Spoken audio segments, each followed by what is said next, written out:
Hello, everyone. Welcome to the AC Corral here on the campus of Anderson County High School, home of the Mavericks for tonight's district game with the Gibbs Eagles. Hello again, everyone. My name is John Sleepy Williams, joined by Brandon Lambert, bringing you the play-by-play and all the action of Anderson County basketball.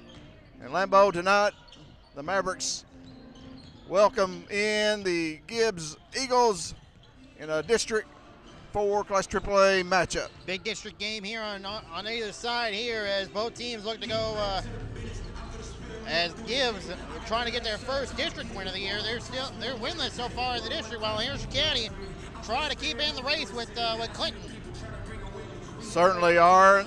And Lambeau, you got some numbers on the last game. If not, I got them right here. These teams met back on January the 16th with Anderson County winning 69-40. Yeah, they were able to finish off the fourth quarter because we saw the key the last few meetings last year. Anderson County was never able to finish up the fourth quarter on the girls' side. They finished up on their side the last meeting at Gibbs. Anderson County coming in with a record of 10-10 overall.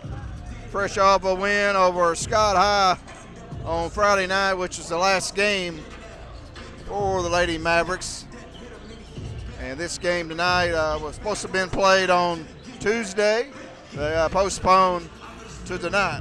Absolutely, because of the recent ice storm that we were involved in. And potentials also rumoring that we may also be pushed back Friday with another winter storm coming in. Mother Nature is not going to let up, John. Certainly not, and it's certainly very cold outside, plus you get some snow on top of that, and who knows, the Oneida game on Monday may be postponed as well. Yep, because Scott County, that area, that is a #1 target for snow.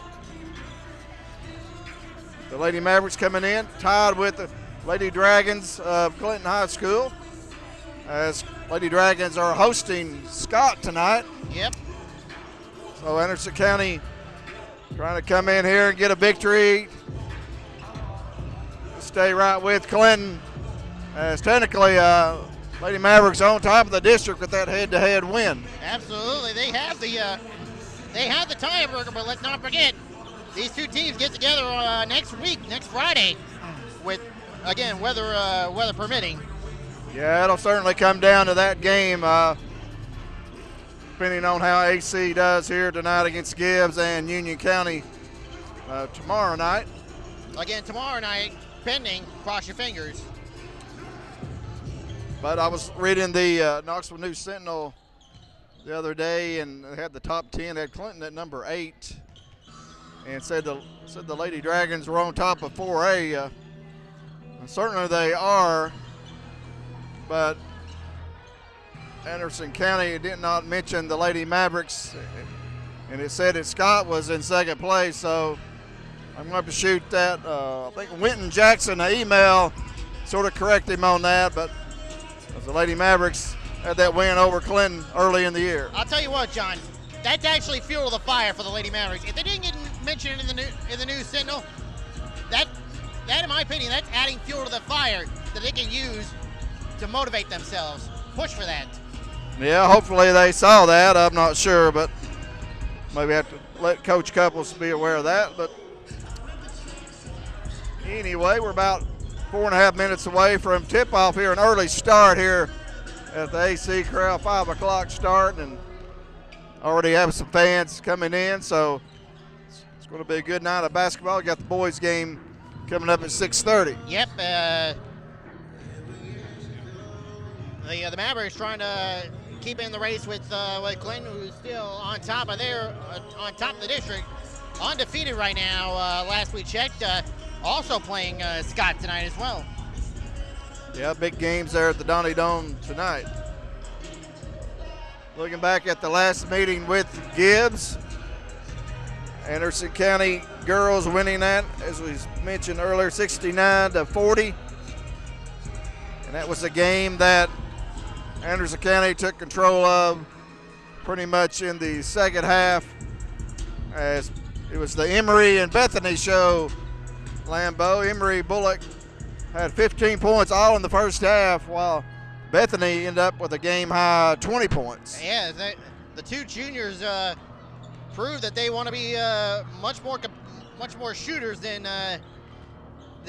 Macy Bassford. So they want to prove themselves. Hey, we want to be the next gal up to step up. Certainly got the big win over Scott last Friday. Tough contest. But the Lady Mavericks won 45-33. A big win for the girls, avenging that loss up at Scott. Looking at Gibbs, they were led in that first meeting by sophomore Annie Buckner with 18 points. However, they did not have their top player, we were told that night, freshman Rebecca Speardalis. So she is suited up here tonight. She looks to be about a 6-foot freshman. Yeah, that's going to be a big motivator, in my opinion, for Coach Kendall McGill and her Lady Eagles. Hopefully they get Speardalis to play tonight, hopefully, in the lineup. If not, it could be a long night for the Lady Eagles.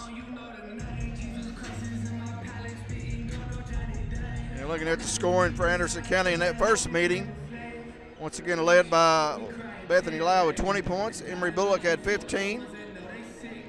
Julia Owens with 9 points that night. Addison Grooms had 8. Ansley Freeman had 7. Ashton Thurman had 4. And the Mavericks senior leader Macy Bassford held 4 points that night. Absolutely. Again, you look at the juniors. They want to prove they're the next ones up. I mean, next year when Macy Bassford and J.C. Phillips leave, those girls, they're the next ones up for seniors. So they want to. Coach Mitch Couples wants them to produce often, quickly, and more often. Yeah, they're going to have that scoring throughout the lineup.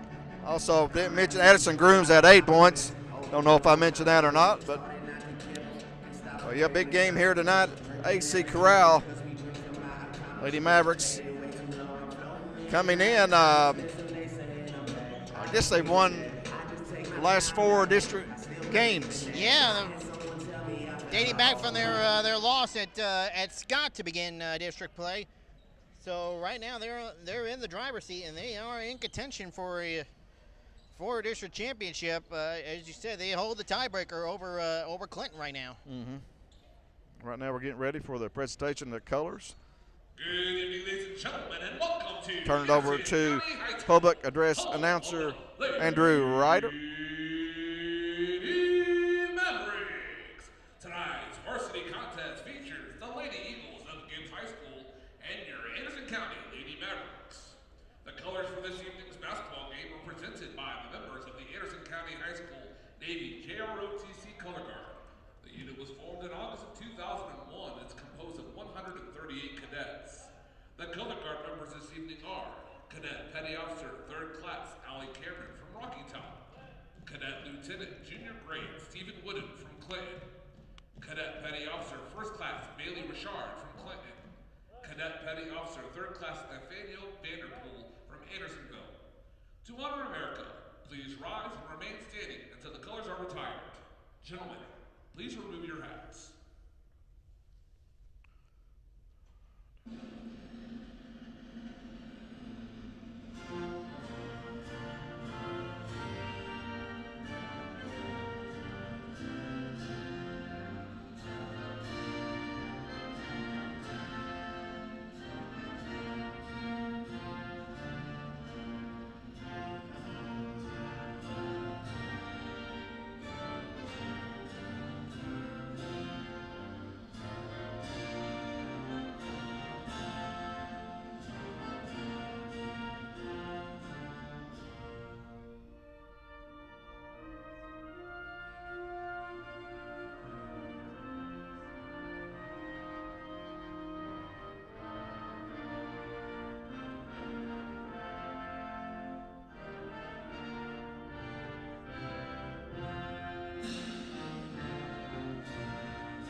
Nice job done, as always, by the Anderson County High School Navy Junior ROTC color guard, led under the direction of Chief Allen Davis and Major J.T. Young. Stephen Wooden, the guard commander for this afternoon. It's time to meet the starting five for both squads. First for the Gibbs Lady Eagles. Carson Qualls. The sophomore, number 4, is Carson Qualls. She had 2 points. Number 5, the senior, Nevaeh Large. She had 7 points. Faith Hayes. Number 14, the sophomore, is Faith Hayes. The sophomore, number 15, Annie Butler. She had 18 points.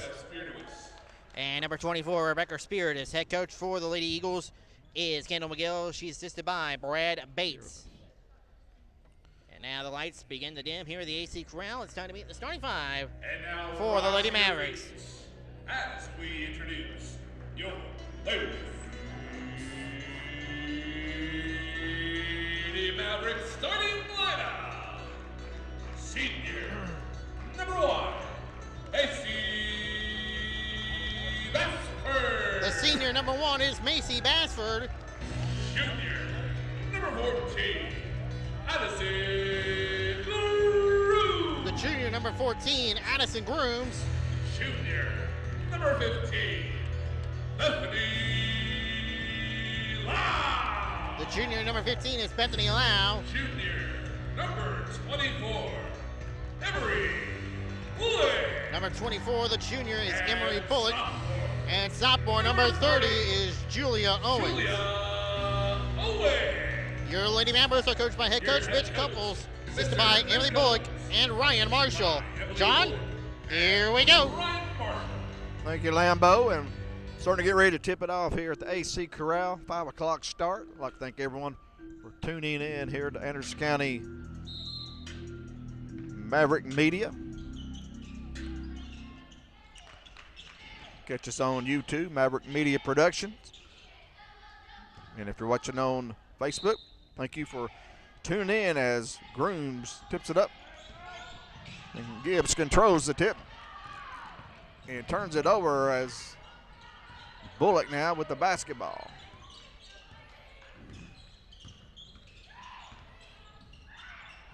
Bullock loses it. It's it up top now to Grooms as Gibbs comes out man-to-man defense.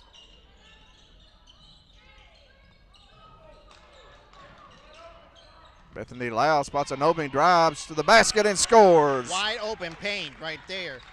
Bethany Lau was able to find an opening, drive to the bucket, and puts it in. Bethany had a terrific game against Scott on Friday night with 23 points. 10-second violation.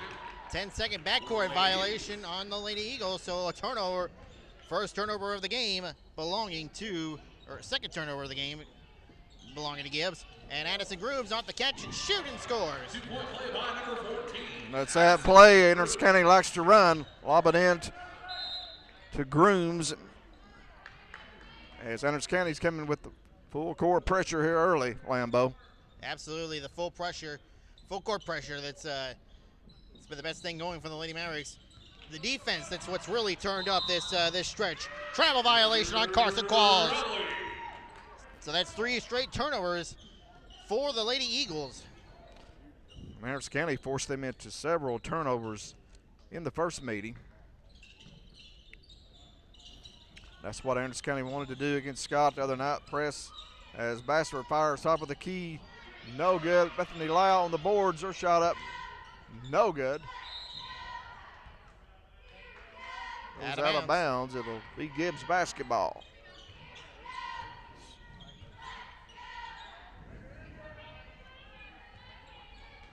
Nevaeh Large, a lone senior for this Lady Eagles squad. Spear Dallas, and she turns it over. Macy Bassford opens the bucket. She scores. And the Lady Mavericks are off to a 6-0 start. Another turnover. 5-second violation. Another 5-second inbound violation. So that's 5 turnovers already the first quarter for Gibbs. We played a minute and a half. Lob into Grooms. Shot off the glass is good. And the Lady Mavericks out to 8-0 lead right away. Another steal as Bassford steals it. Bullock to Lau. And she's fouled for 2 shots. Foul by Nevaeh Large. Fouls on number 5, Nevaeh Large. That's going to be her Gibbs first. coming in the regular 6-16 overall. 0-4 in district play. They have lost their last 2 to Clinton and Carnes. 2-point loss to Carnes. Number 15, Bethany Lau. Lau misses the first. She'll have another.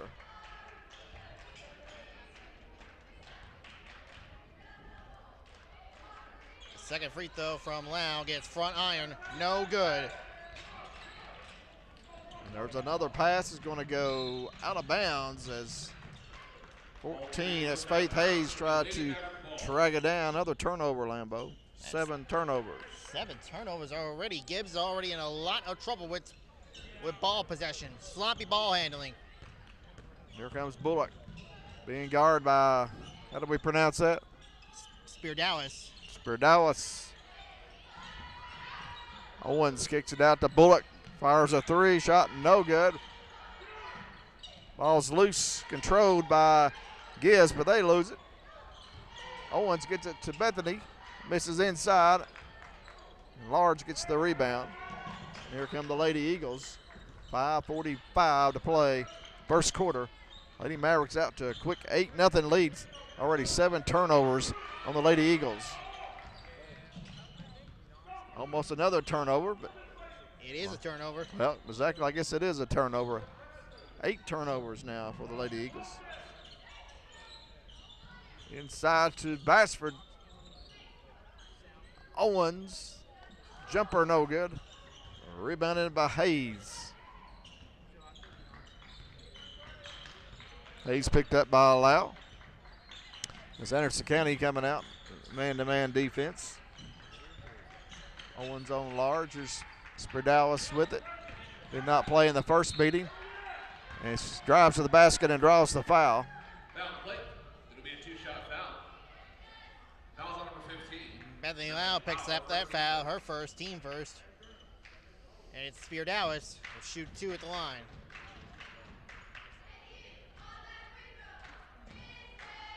First free throw by Spear-Dallas, no good. Ashton Thurman and Ansley Freeman check in for the Lady Mavs, replacing Bethany Lau and Julia Owens.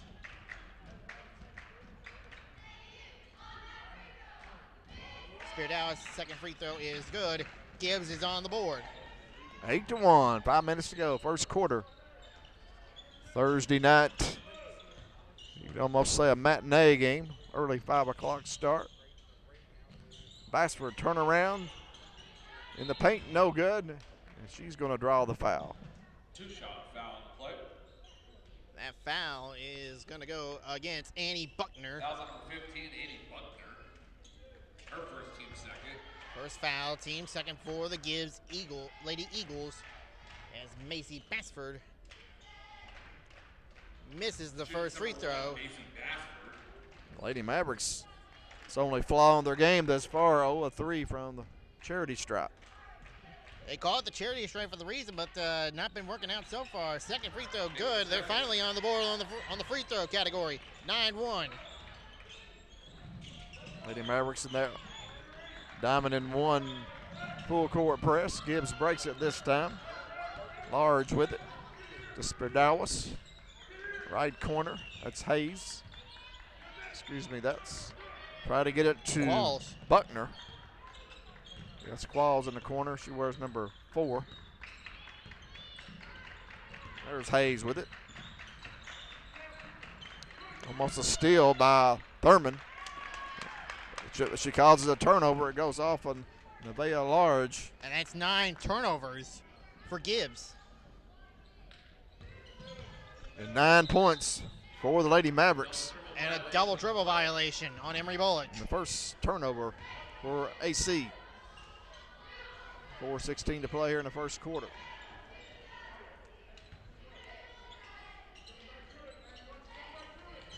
Ball's inbounding to the Large now with it. Dallas taking it strong to the basket, going to draw another foul.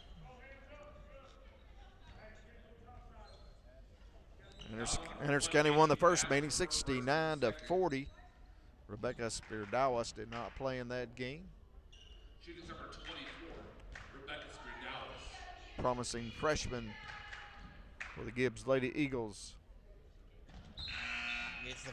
Gets the first free throw to go. No one's back in the game. It's the Lady Eagles, number 22 and number 12, Sadie Rouse. The original starting five back in for the Lady Mavericks. In for Gibbs is number 22, Sydney Yao, and number 12, Sadie Rowe. Spirdawas' second free throw is no good. Wow, with the rebound, it's going to be fouled by Spirdawas. Fouls on number 24, Rebecca Spirdawas. That's her first, team third. Spirdawas first, team third. Halfway through the first quarter. Gibbs now in a 2-2-1 zone trap and a turnover, Lady Mavericks. That's Rowe missing inside. And the foul on Annie Buckner. Annie Buckner had a big game against the Lady Mavericks in the first meeting. 18 points. That included 3 threes in that contest. You know, just a sophomore. She will check out of the game, replaced by Brooklyn Mast. So Gibbs coach Kendall McGill going to her bench early here, first quarter. It's Freeman drive shot, no good, no foul call. Owens in traffic and a jump ball. Still Maverick ball. Ball safe for the Lady Mavericks. Freeman took a big bump there on that drive to the basket. She did. She's tough. Tough just like her dad. She's fearless. Here she is, kicks it out to Lau. Lau will drive, shot off the glass is good. And one. Basket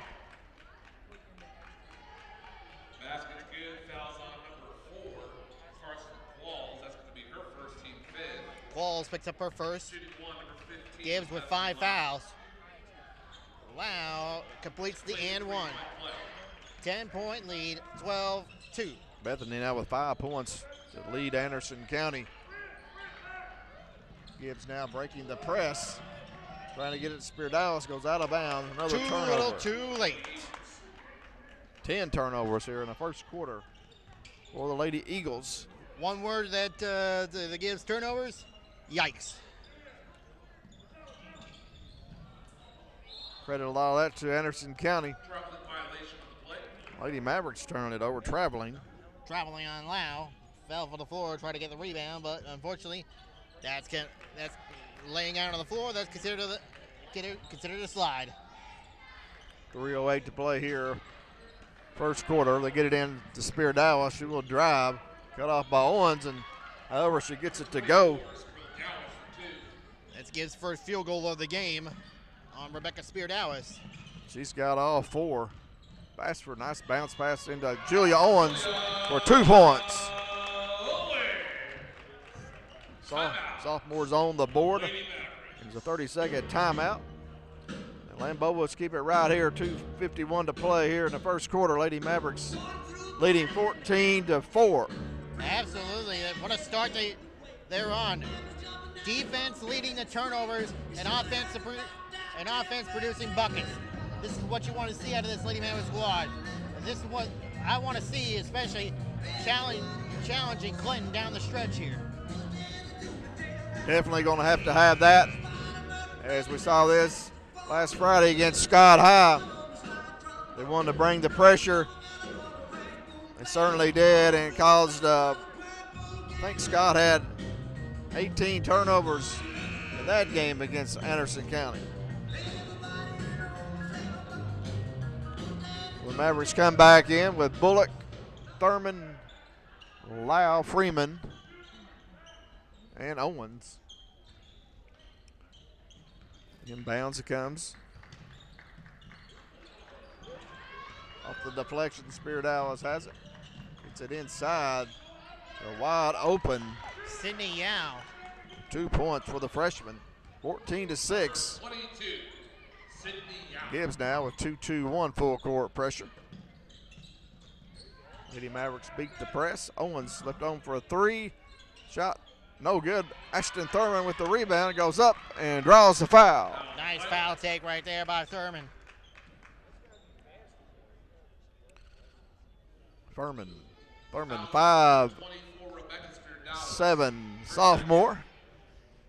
Really stepped up her game a lot from her freshman year. In the rotation this year, Thurman's free throw no good. Shooting at the line, Ashton Thurman. Chloe Johnson checking in for the first time, replacing Julia Owens. And number 21, Chloe Johnson. Johnson, a freshman.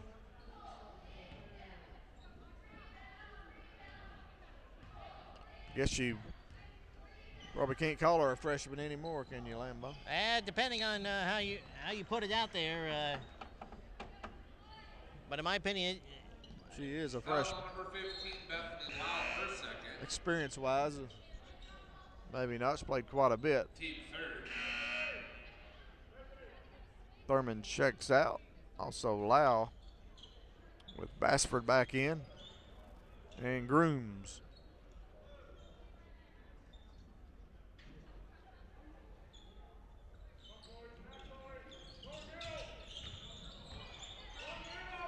Inside to Rowe, and a whistle and a double dribble. Double dribble violation on the play. Coach Mitch Couples was wanting the double dribble from the outset. He finally gets one.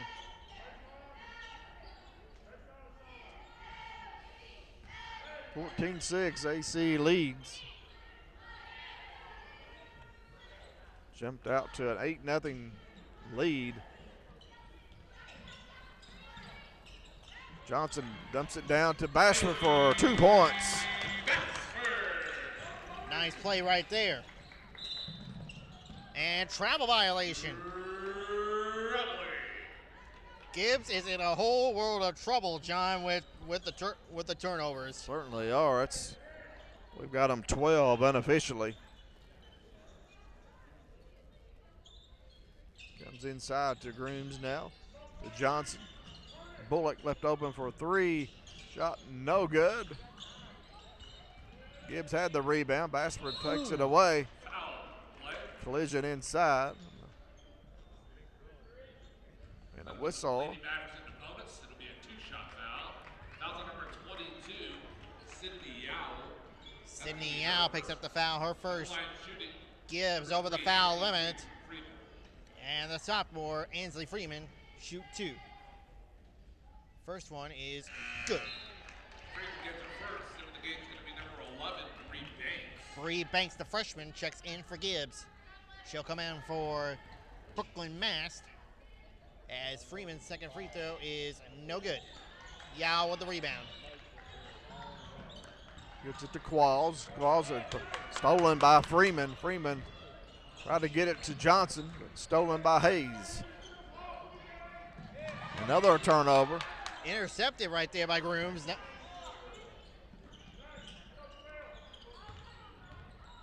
Minute 30 to go, first quarter.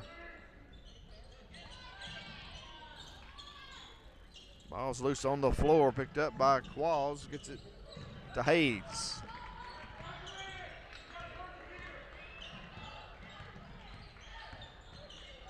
Lady Mavericks playing the top man-to-man defense.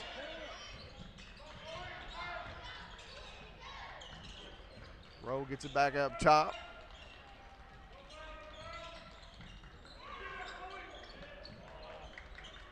Back to Rowe, jumper no good. Rebound Grooms, and she is fouled.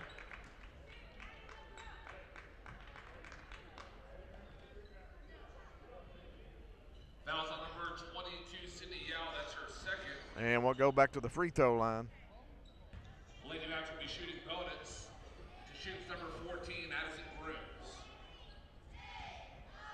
Lady Mavericks in the bonus. Grooms' first free throw, no good. Caught front iron. Thurman and Owens back in, replacing Freeman and Johnson. Lady Mavericks 3 of 8 from the free throw line. Second free throw good by Addison Grooms. She's got 5. Turnover on the inbounds. Bullock comes out of there with it. Travel. Tough call on Bethany. Excuse me, on Emery. She was down on the floor scrapping for the ball. Got it, but I call think they for the consider travel. like a travel. Every time that someone's laying down on the floor, they consider like that it's a traveling. Some sort of a slide. Yeah. Sometimes you get away with it, sometimes you don't. Jump ball. Jump ball goes to the Lady Eagles. Still remains Lady Eagle basketball.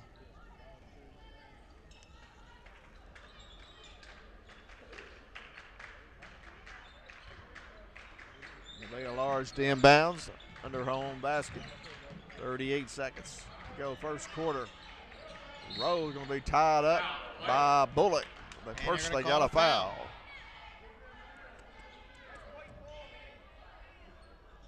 Foul's on Emery. First team fourth.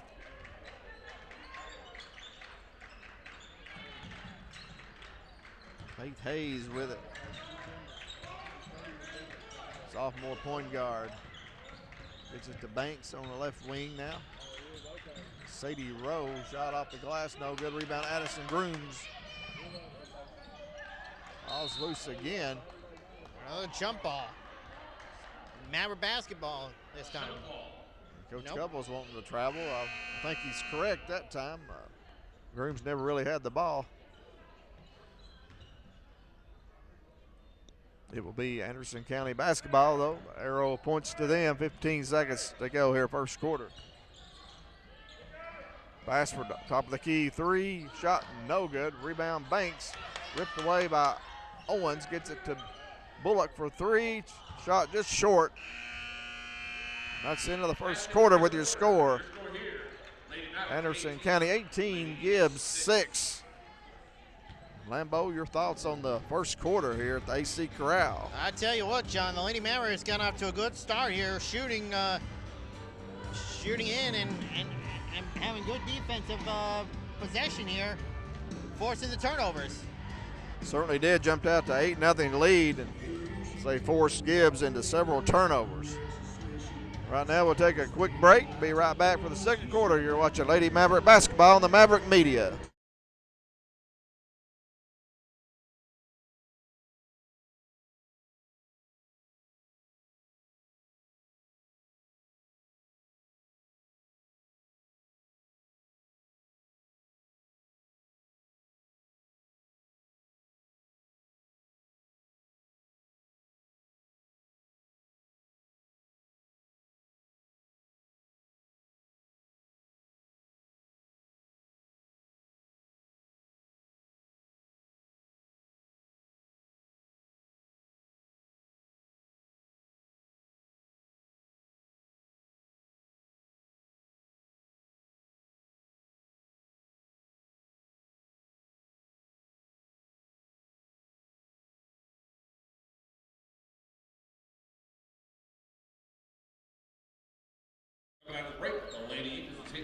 All right, and welcome back in.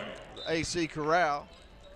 Anderson County leads 18-6. Right now we have a scoreboard malfunction as we start this second quarter. Yeah, it looks like we may have a little bit of a delay here. I'm not sure what's going on here. Obviously, new scoreboard, still working with the old scoreboard that we got. Looks like the scores must have reset. David Disney quick to fix that. The best electronic score keeper around. And now we're back to basketball here. Second quarter. AC by 12. And a foul inside. That's Spirdalis. That's going to be her second, team first. Bassford picks up our second. Spirdalis drove to the basket. Falls now to inbounds. It's Buckner with it. Nice move inside, no good. Rebound, Grooms. Buckner had 18 in the first minute, yet to score in the first quarter. As Lau misses a shot on the other end, here comes the Lady Eagles. Falls, tries to split the defenders and loses the basketball. Can't go through the defender like that. They'll pick your pocket like that if you go through the defender like that. Lady Mavericks throw it away on the other end. And another turnover. Both teams turning it over here in the second quarter. Bullock. Bounce pass inside to Owens for 2 points. Julia had the position. Give Bullock the assist.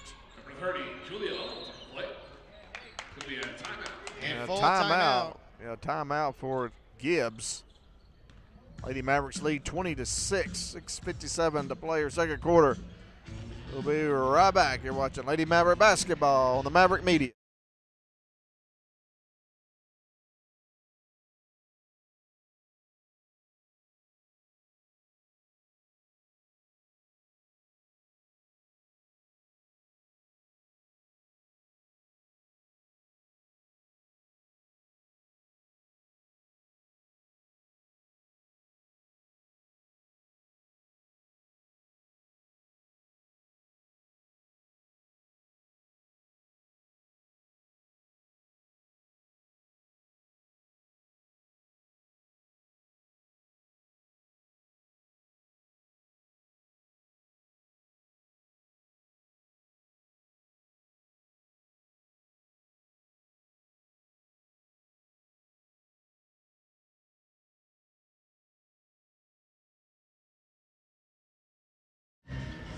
Welcome back inside the AC Corral. 6:57 left in the second. We're already a minute gone in the second quarter, and the Lady Mavericks are on cruise control right now, leading 20-6. Certainly are, Lambeau, forcing Gibbs into 17 turnovers already. And we've just played a minute in the second quarter, and another turnover is a 5-second call on the Lady Eagles. Nobody open. That's the defense that Ayers County brings. Lob into Grooms. Lau comes around and scores 2 points. Bethany Lau. She's got 7 to lead Anderson County. 22-6 comes Spiridawas. Ball's loose, almost another turnover. Gets it up top to Large. Lady Mavericks playing the man-to-man defense. Here's Spiridawas cut off by Grooms. They're going to whistle a foul on Addison. Fouls on number 14, Addison Grooms. Grooms picks up her first, team second. Ball's inbounds to Buckner, guarded by Thurman. Spiridawas trap, up and under shot, no good. Good defense by Grooms. Falls, gets it to Buckner for 3, and it's good. Don't leave Annie Buckner open. She will make you pay if you leave her open, especially on that 3 ball. 22-9. AC leads kickball out of bounds. Into the bleachers. Luckily, nobody was hurt. Crowd continuing to file in here. Early start. Bethany Lau, left corner 3, no good. One thing I'm noticing different here, John, the Lady Mavericks have not been putting up the 3 ball much. Thurman going to try 3, and I immediately take that back. They're right on cue, Lambeau. That's a Freeman Insurance Group 3-pointer. That's the first 3-pointer, as you mentioned, of the game for the Lady Mavs. As Grooms with a block shot, they want to whistle her for a foul. Fouls on number 24, Emery Bullock. Excuse me, they got Bullock. Her second, team third. The line to shoot number 12. And second foul on Bullock. Free throw by Sadie Rowe, no good. Ansley Freeman checks in.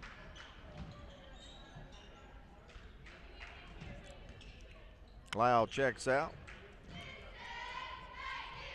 Coach Couples having a continued rotation thus far for the Lady Mavericks. Ball goes to the Lady Mavericks.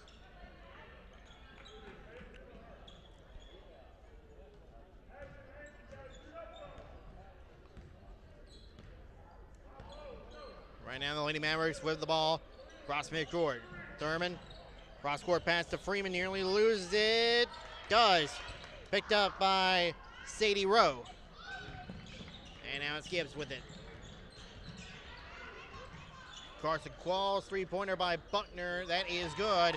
Again, another open three by Annie Buckner. Do not let her open. She's starting to heat up, and Gibbs cuts the lead to 13, 25 to 12. Mavericks led by 12 at the end of one. Thurman cross court to Freeman, has her shot blocked by Buckner. Out of bounds. Last touch by Buckner. Lady Maverick basketball. Macy Bassford re-enters the game, replacing Emery Bullock. Bassford, the Emery and Henry commit. Senior in the 1,000-point club. Freeman for three, shot no good. Rebound controlled by Owens. Bassford now to Freeman. Back up top to Macy. She drives, loses the basketball. Picked up by Buckner. Gibbs starting to settle down a little bit, Lambeau. Absolutely. They were trying to.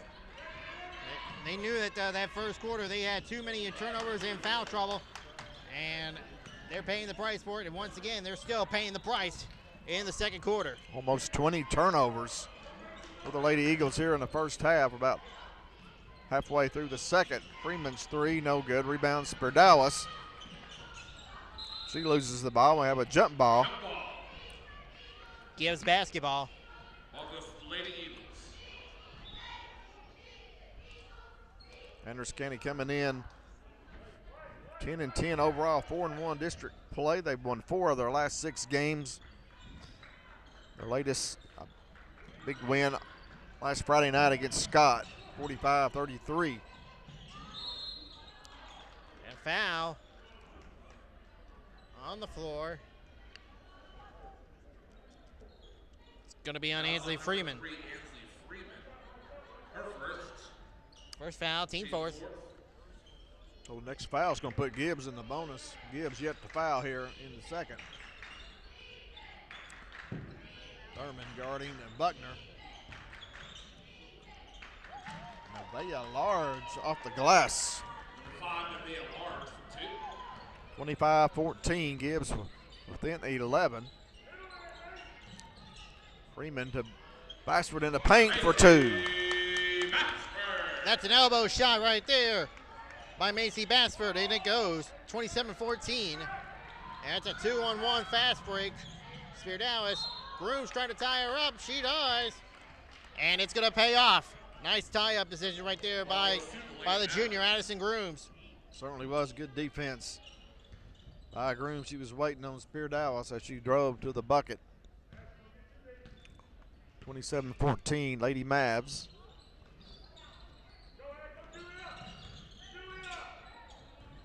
Bassford cut off on the baseline, loses the ball. It'll belong to the Eagles. Anderson County with 8 turnovers, Lambeau. Yeah, they kept the turnover numbers down a bit, so the last few games, which that's been their Achilles heel the last few games or so, is turnovers. Well, these thus far have sort of been unforced, as another turnover picked up by Freeman to Bassford. Bassford drives with a right hand and scores. Bassford now with 9 points. Lady Mavs back up by 15. Lady Mavericks won by 29 points back on January the 13th over these Lady Eagles.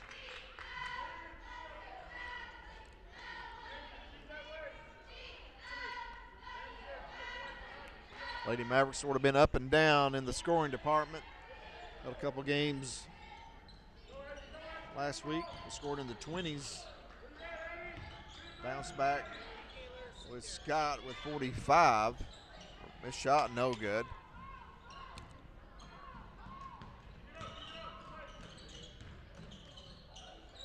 Bassford cut off, gets it to Freeman, back to Bassford for 3. Shot no good. Thurman on the weak side with the putback. Ashton Thurman coming alive here with the second chance points. 5 points for the sophomore. 2:10 to play here in the second. Spirdawas had a shot inside, passed it up to Buckner. Buckner going to drive, and the whistle. An offensive foul. What was the call, Lambo? Looks like an offensive foul to me. No foul was reported. Did not see really being a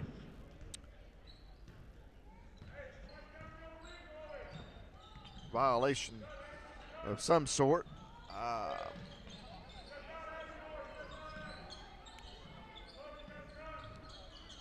Gibbs now trapping zone defense. Thurman pull up jumper, no good. Gets her own rebound. How's that not a foul? I have no idea. Yao comes with the rebound, gets it to Qualls. Minute 33 to play. And Qualls is going to be called for traveling. So that is the 20th turnover for the game on the Gibbs Eagles. Unofficially.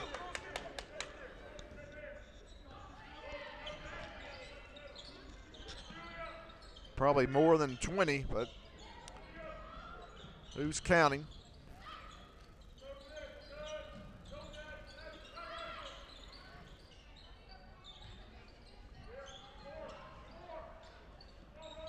Lady Mavericks swinging around the horn.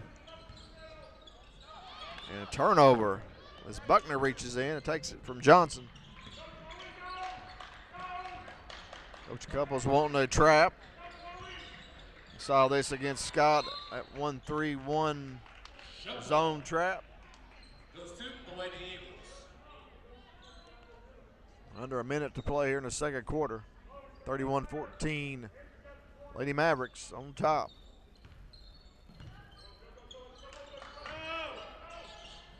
Deflection by Thurman. Gibbs finally gets it across the timeline. Stolen by Freeman. Freeman up ahead. Chloe Johnson for 2 points. Good look by Freeman. Spotted Johnson wide open under the bucket. Lady Mavs by 19. Another steal by Thurman. Has her pass deflected, picked up by Yao. Buckner now with it to Large. Shot up. No good. Rebound Grooms. Grooms, 8 seconds to go. Here comes Freeman. Freeman will drive right down the middle. Shot is up. No good.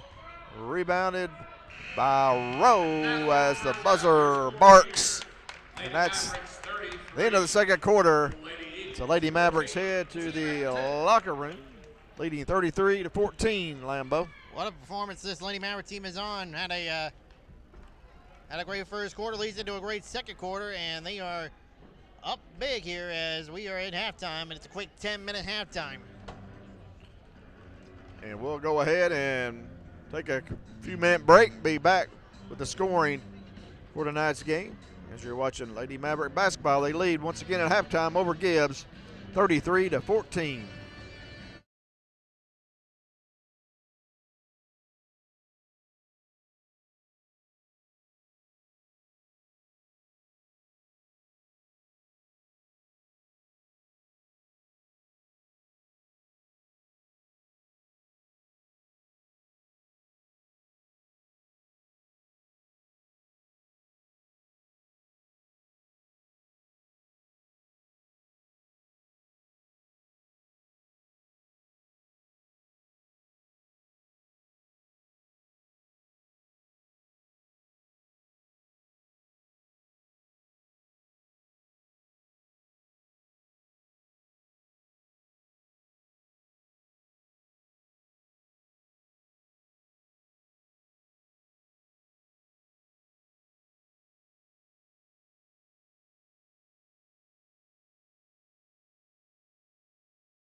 Welcome back into the AC Corrals. We are at halftime with the Lady Mavericks on top, 33-14.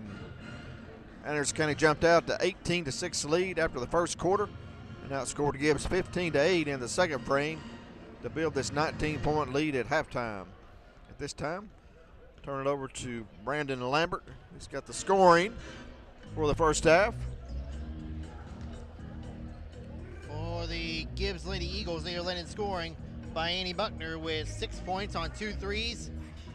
Rebecca Spear-Dallas with 4 points, 2 of 4 from the line.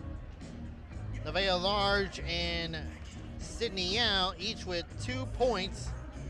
Gibbs 2 of 6 from the line with 2 3-pointers in the game, both coming off Annie Buckner. For the Lady Mavericks, led in scoring by Macy Bassford with 9 points, 1 of 2 from the line. Bethany Lau with 7 points, 1 of 3 from the line. Addison Grooms with 5 points, 1 of 2 from the line. Ashton Thurman also with 5 points, 1 3-pointer in the game. Julia Owens with 4 points. Chloe Johnson with 2 points. And Ansley Freeman with 1 point, 1 of 2 from the line. The Lady Mavericks 4 of 9 from the line tonight with 1 3-pointer in the game. That coming from Ashton Thurman. Lambeau turnovers have been the big key here in the first half, with Anderson County forcing Gibbs. They have Gibbs for 20 turnovers. Yep, 20 turnovers from Gibbs, 8 with compared to 8 for the Lady Mavericks. And we just did get an update regarding tomorrow night's contest between the Anderson County Lady Mavericks and the Gibbs Lady Eagles.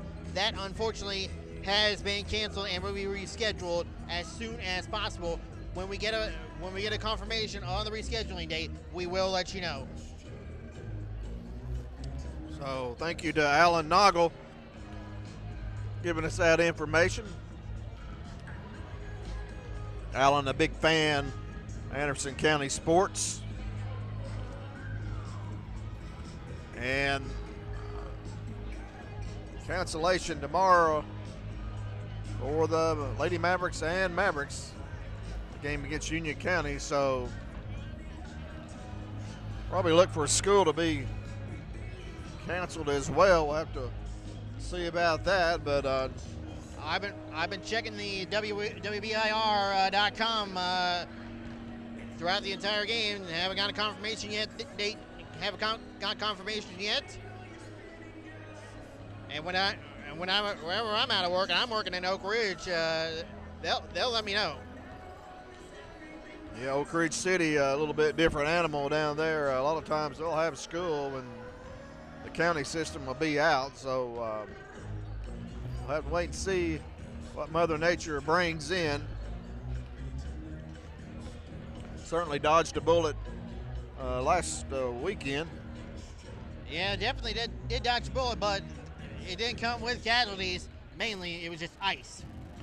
Yeah, and still school was canceled for 2 days just for that. So we would have got what a lot of other states got, or even down in Nashville, probably been out of school all week. Absolutely, and again, our thoughts and prayers are for those people in Nashville still suffering from broken power lines and tree limbs. Yeah, it's a very difficult time for a lot of people across the country. And again, and reminder, folks, we are going to get hit again with another system this weekend, as John pointed out, potentially tomorrow. Yeah, more cold weather coming in as well this weekend.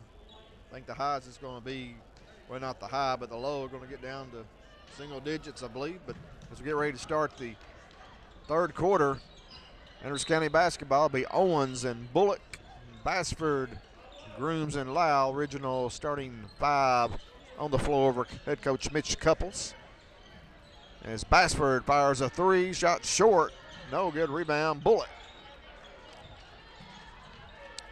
Lady Mavericks up by 19 points, won by 29 in the first meeting. Good ball movement by the Lady Mavs. Let's give Bullock another assist to Bethany Lau. Lau now with 9 points. She shares team high honors with Macy Bassford.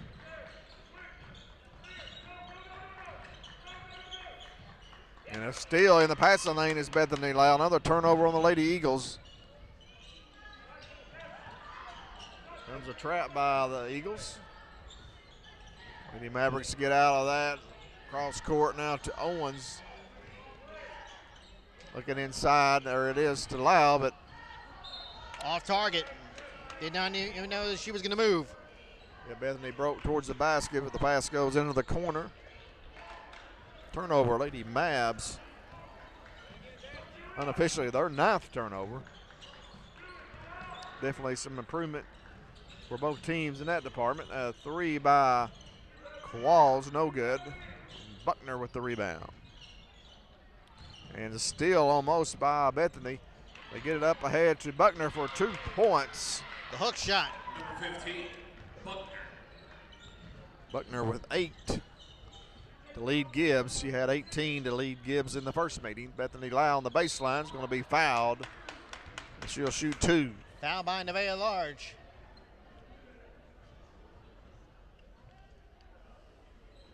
Fouls on number 5, Nevaeh Large. Bethany had the big game against Scott Team first. last Friday, 23 points in that effort. Also, several rebounds and assists. It's shot by Grooms. Rebound, Spirdalis has been sort of quiet since that first quarter. Leading scorer for the Lady Eagles, Spirdalis. Her and Buckner, the 1-2 punch. We'll see Ethan Nelson's dad coming in. Oh yeah, which means if he's here, you won't be surprised seeing Ethan Nelson not too far away. Macy Bassford with a 3.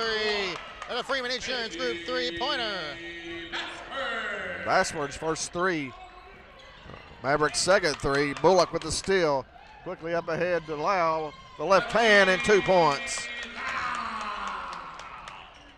40-16. Lady Mavs' biggest lead, 24 points. Here's Buckner, gets out of traffic, gets it up to Qualls quickly to the Large, back out to Hayes for 3. It's no good. Rebound, Bassford. Up ahead to Lau for 2 more points. The Lady Mavericks are pushing the ball. Lambeau. Absolutely. Cruise control.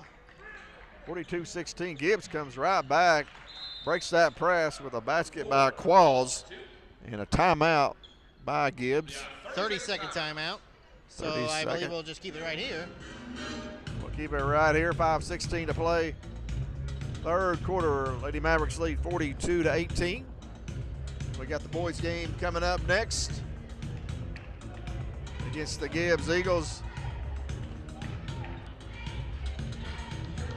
As I look for a little bit better effort from Gibbs. We saw him in that first meeting. We held him to 37 points.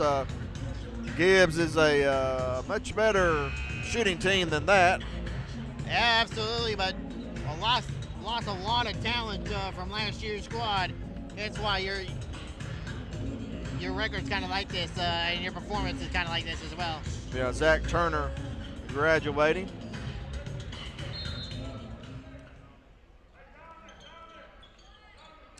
Lady Mavs bring it in as Gibbs, full court pressure, 2-2-1.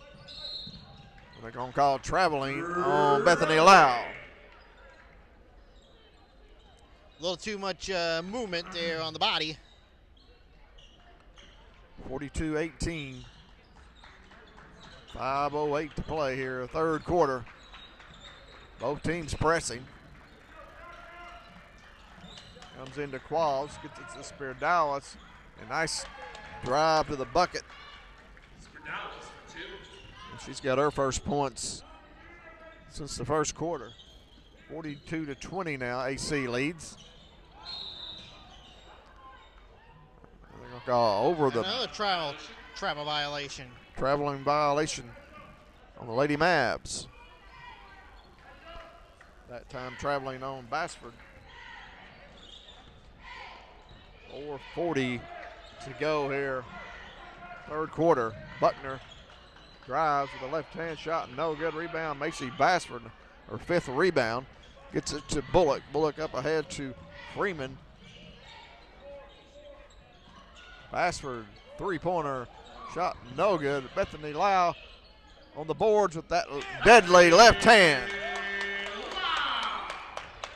Bethany's got 8 1/4, 15 for the game for the junior.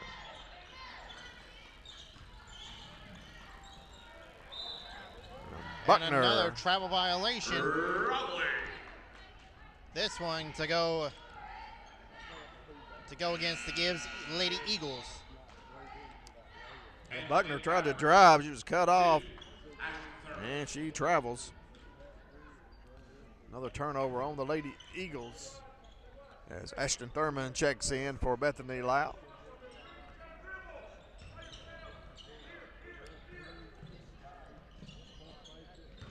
Bassford.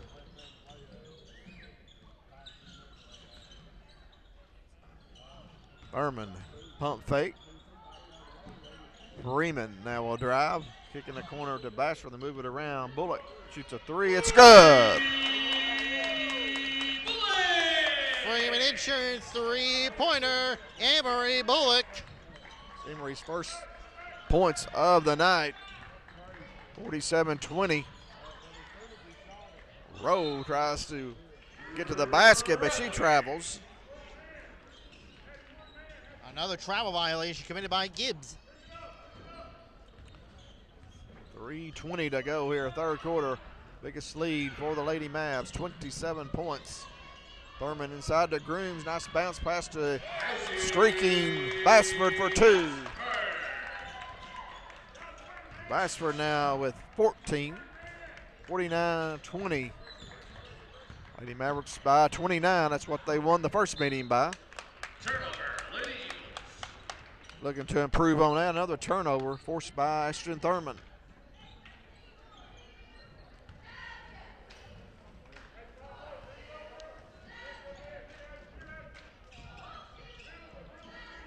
As Bassford tried to get it to Thurman, had to lob it over the press. Goes out of bounds. It'll be Lady Eagle basketball. Thurman couldn't hold on to the ball there, John.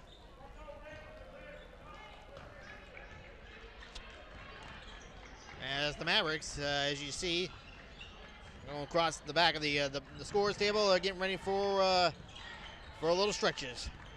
Taking their traditional walk as Spiridalis misses inside. Ball swatted around. It goes out of bounds. It will stay with Gibbs. Julia Owens in for the Lady Mavericks. Sydney Yowell in for Gibbs. Also in the game for 14, Faith Hayes. Faith Hayes also entering for Gibbs. So Kendall McGill putting in some new bodies. And a tie-up, jump ball, Gibbs basketball. Good job, Ainsley Freeman reaching in to tie her up. It stays with the Lady Eagles. Gets it into Yao. And Yao travels. And Yao can't believe it. Wow, back into the game for the Lady Mavs.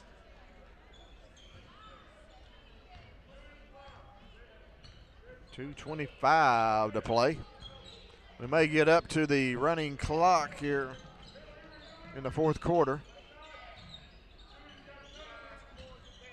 This AC's up by 29 points, looking to go up by 30 or more. Here is Lau.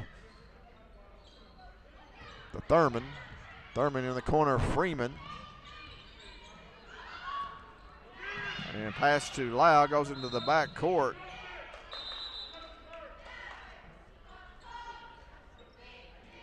And the official's going to try to get confirmation if that was a back court or not. No back court, looks like. Still remains Lady Maverick ball. It will stay with the Lady Mavericks. I thought Lau may have touched it before it went into the backcourt. And Chloe Johnson entering for Emery Bullock.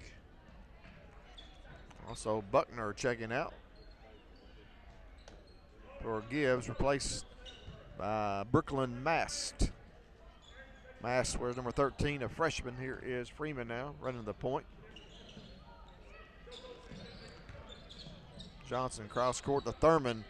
Open for three, swish! Why not? She's got another three and another Freeman Insurance Group three-pointer. Ashton's second three. She's got 8, 52-20. And we're over 30. Nice pass from Spiridalis to Yao, misses the shot. Thurman tries to track down the rebound, does. Great hustle. Travel! As Thurman crashes into the cheerleaders. Hopefully she's okay. And it looks like Sadie Rowe is down right now after that loose ball. All to the back of her head there, John. That don't look good. Yeah, she may have hit her head on the court. That's serious. That's serious damage right there, John. Right now, we'll go ahead and take a break and be right back. You're watching Lady Maverick basketball on the Maverick Media.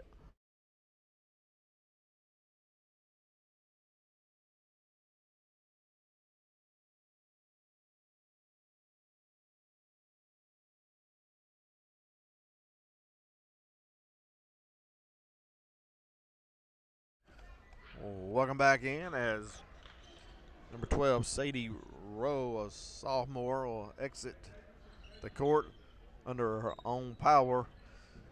Looks like she did fall and hit the back of her head. She's going to the locker room, get treatment by the trainer. Hopefully she'll be okay. As a minute 10 to go here in the third quarter. Lady Mavericks, as Lambeau said, on cruise control. Owens on the baseline. Three-pointer, another by Thurman. Career game right there for Asher Thurman. Another Freeman Insurance three-pointer. I'll give the assist, Carly Whitson. Number 20 checked in during that injury timeout. Ball goes out of bounds. Whitson tried to save it, but it goes off Gibbs. Enters County basketball. 31 seconds to go. Mavericks by 35 as Freeman has her pass deflected. Alertly throws it off one of the Gibbs Eagles, but a timeout called by the Lady Mavericks. Mitch Couple will go ahead and take it with them. Be right back. Ladies and gentlemen, if you're interested in getting yourself a nice ball.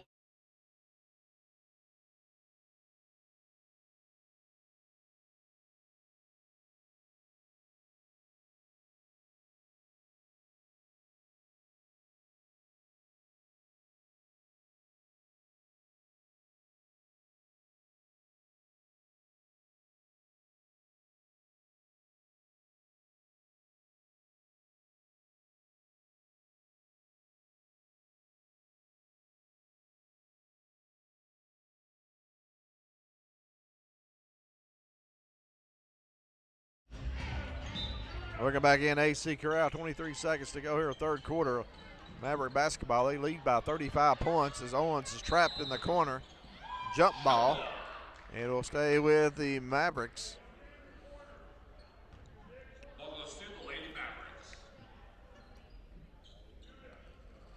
Freeman on the court, along with Owens, Thurman, Whitson, and Johnson. Here's Thurman with it. Try to get it to Whitson inside, pass just a little high. Goes out of bounds, turnover on the Lady Mavericks. 55-20, the clock is running. So that 30-point rule has already started as player is unaware of that, I believe. So that's the end of the third quarter. Your score, Anderson County 55, Gibbs 20. And Lambeau, your thoughts? Man, the Lady Mavericks just shooting where it is and letting it go. And I'll tell you what, John, it's a blowout. 35-point lead as we go into the fourth. Yeah, Anderson County outscoring Gibbs 22-6 there in the third quarter. We'll go ahead and take a quick break. Be right back for the fourth quarter. You're watching Lady Maverick basketball on the Maverick Media.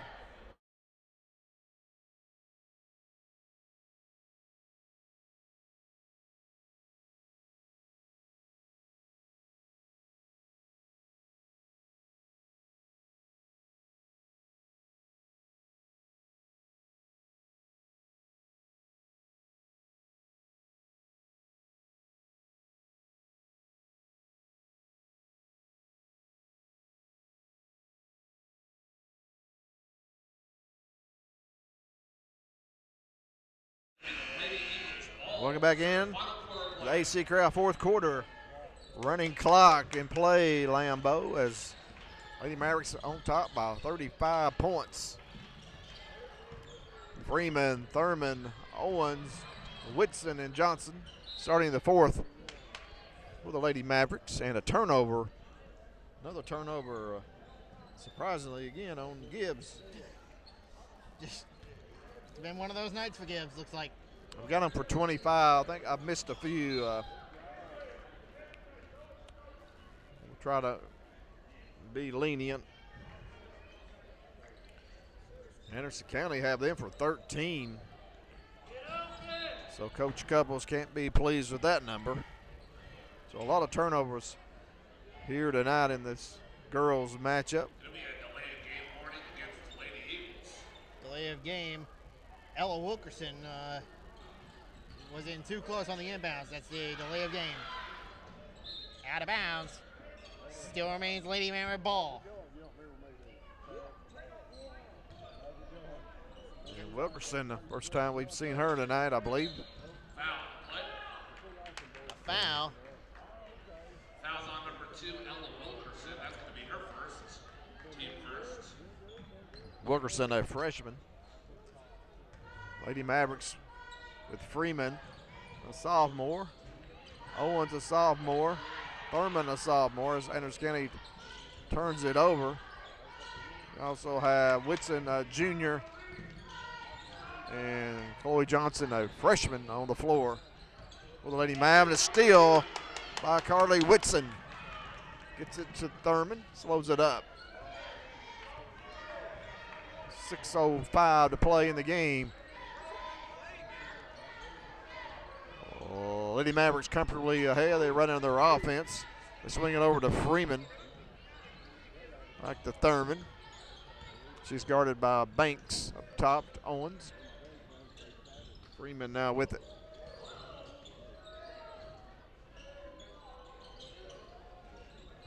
And Julie Owens getting closely guarded by Ella Wilkerson.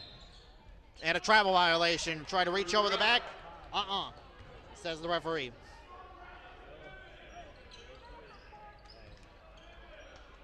As it Gibbs basketball here, running clock. Annie Buckner with it. Buckner, midcourt. Wilkerson, deep wing. Throws it away. Chloe Johnson with the steal. Thurman keeps it alive. Freeman, Owens, Johnson. She'll gun the three. No. Rebound picked up by Ella Wilkerson. Nevaeh Large with it. Crossing midcourt. Buckner, she'll drive. Goes up, no good. Rebound, Chloe Johnson. Ansley Freeman, she'll drive. Carly Whitson, top of the key, three, no good. Rebound picked up by Thurman, that's no good. Buckner picks up the rebound. She last touched it, out of bounds. Lady Maverick ball. More Lady Mavs coming in. Number 10, Megan Watkin. Number 12, Julie Lawson. Also, number 4, Natalie Sellers. To go with Whitson and Johnson. Good to see these girls get some varsity playing time. Yeah, get them some minutes out there. Just get them this kind of experience, John. It's going to prepare them for this next level here. That's right, and they certainly are good players. I see them about every day in practice.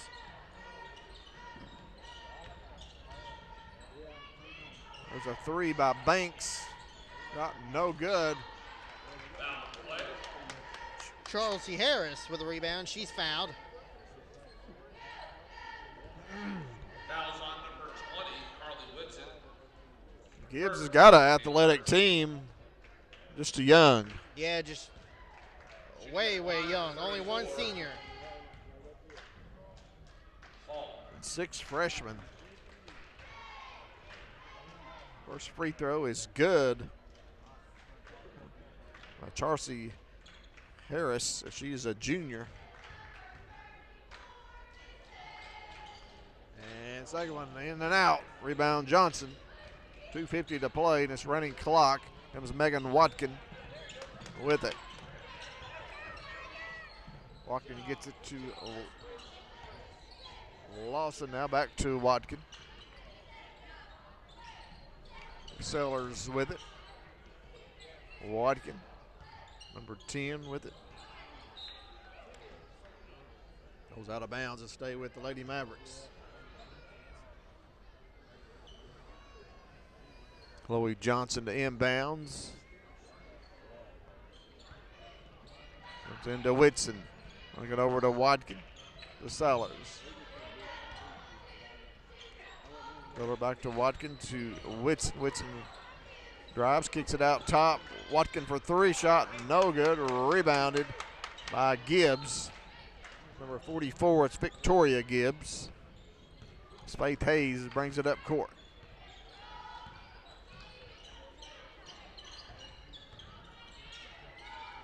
Mass with it.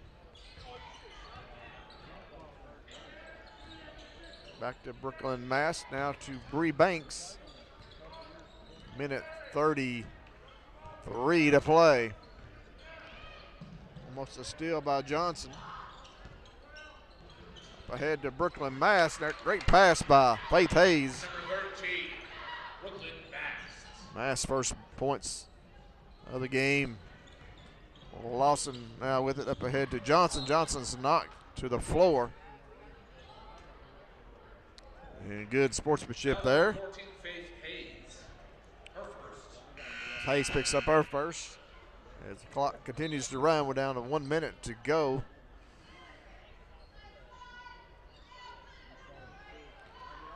As Johnson inbounds. Got to get a basket for one of these younger players in the game. Here's Sellers with it to Lawson. Lawson can't shoot the ball, promising freshman. Here's Johnson. She drives the layup, no good. Rebound. Johnson gets it back. Whitson battling for it inside. And a foul called on Gibbs. Fouls on number 34, Charles. Stay with the Lady Mavericks, 15 seconds. Charles C. Harris picks up the foul. Walk into Whitson. Tried to drive inside, loses it. Going to stay with Lady Mavs. 5 seconds. That's going to do it. Yep, that'll wrap it up. Final score: Anderson County Lady Mavericks 55. The Gibbs Lady Eagles 23. And a quickly, fast-paced fourth quarter with that running clock, Lambo. Absolutely. The performance the Lady Mavericks just had just too much to handle. It pretty much just gave the complete control on that one, and what a dominant performance by the Lady Mavericks. What's about 5-1 on in district play. Gibbs kicked the field goal there in the fourth quarter, outscores 3-0.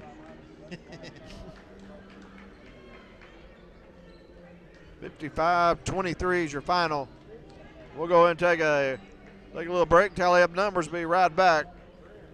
Lady Mavericks Victoria's here. We'll be back for the boys game. You're watching Maverick Media.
Welcome back here to the AC Crowd. The Lady Mavericks are winner, 55-23. We are now being joined by the head coach of your Anderson County Lady Mavericks, Mitch Couples. This is our Gary Howell post-game coaches show. Coach, congratulations, a dominant performance from the outset. Yeah, honestly, I was trying to think. I think it's our best start-to-finish game we've had all year. I mean, we set the tone early. We turned them over a lot early. Got up 8-0 really quick. I think the only time they crossed half court in the first 3 or 4 minutes was off the tip. They got the tip, but we kept them on their end for probably 3 minutes or something. Then, if we made some free throws, it would have been even more of a margin there, but we kept missing free throws, and we got fouled and we got to the rim, in which are positives, but we missed some free throws. So we're going to have to work on some free throws in practice, I think, a little bit more. But we were aggressive tonight, offensively and defensively. And at halftime, I think we'd missed 7 free throws and 10 threes and still had 33 points. So that's a positive, even though it's kind of a negative that we missed some shots. But we're gonna do better than 1 for 11 from 3 most of the time, because I don't think any of them were contested. They were all open. We just missed them. I think we rushed a little bit because they were pressured. The way they were pressing, we rushed a little bit on our threes instead of just catching and shooting. But I told them at halftime, we got to penetrate and go score, or penetrate and kick it out. We'll start making shots. So anyway, yeah, I'm super proud of them to come out and really set the tone early and keep it going. We had a little bit of lull there, but it wasn't a long one, which is good for us. Seemed like the word of the day for your team, defense. Yeah. They were up. You guys were up in their faces all day, forcing turnovers, forcing mistakes that Gibbs can make in any way, and you put them behind before the fourth quarter at that 30-point mark, giving your team that running clock. Absolutely, that's always a good feeling, and like you said, I'm a defensive guy. It's kind of my DNA. Probably don't coach offense very good sometimes, but defense wins games, rebounding wins championships, and we're trying to emphasize those 2 things. Offense sells tickets, and that's just part of it. But we're getting, most people don't talk about confidence when it comes to defense, but we're getting confident in our defense right now. I think everybody's kind of learning what they can and cannot do. We still got to quit reaching. We get a good trap and we want to reach and try to get a jump ball instead of just keeping our hands disciplined. But we're much more aggressive last 2 games against Scott and against Gibbs tonight. Coach, talk a little bit about some of your individual performances tonight. We had Bethany Lau leading the way with 15 points coming off that big game she had against Scott on Friday night. Macy Bassford had 14, but talk a little bit about your sophomore, Ashton Thurman. We had her for 11 points and 3 3-pointers. I know you're glad to see that. She's quite the athlete. Yeah, she is such a great kid. Just a girl that doesn't get, for a young girl, she doesn't get caught up in any kind of silliness. She's business when it's time to be business. It's really amazing.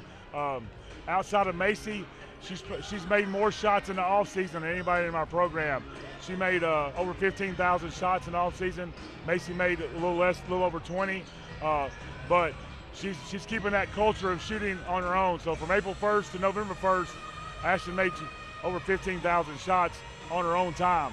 I didn't make her do any of it. So I saw it pay off tonight. But she's such a hard worker. She's only played basketball a few years. Her 8th grade year is the first time she's ever played, and she's always asking questions. She's super coachable. She's like a sponge, and she's learning so fast. And I haven't done a good job of getting her enough minutes early in the season. Some of it was just trust from other appearances and practice, but I got to let her make some mistakes so she can get some confidence. And tonight, I felt like she did turn a corner. She's so fast and athletic, and she's aggressive. She's not scared.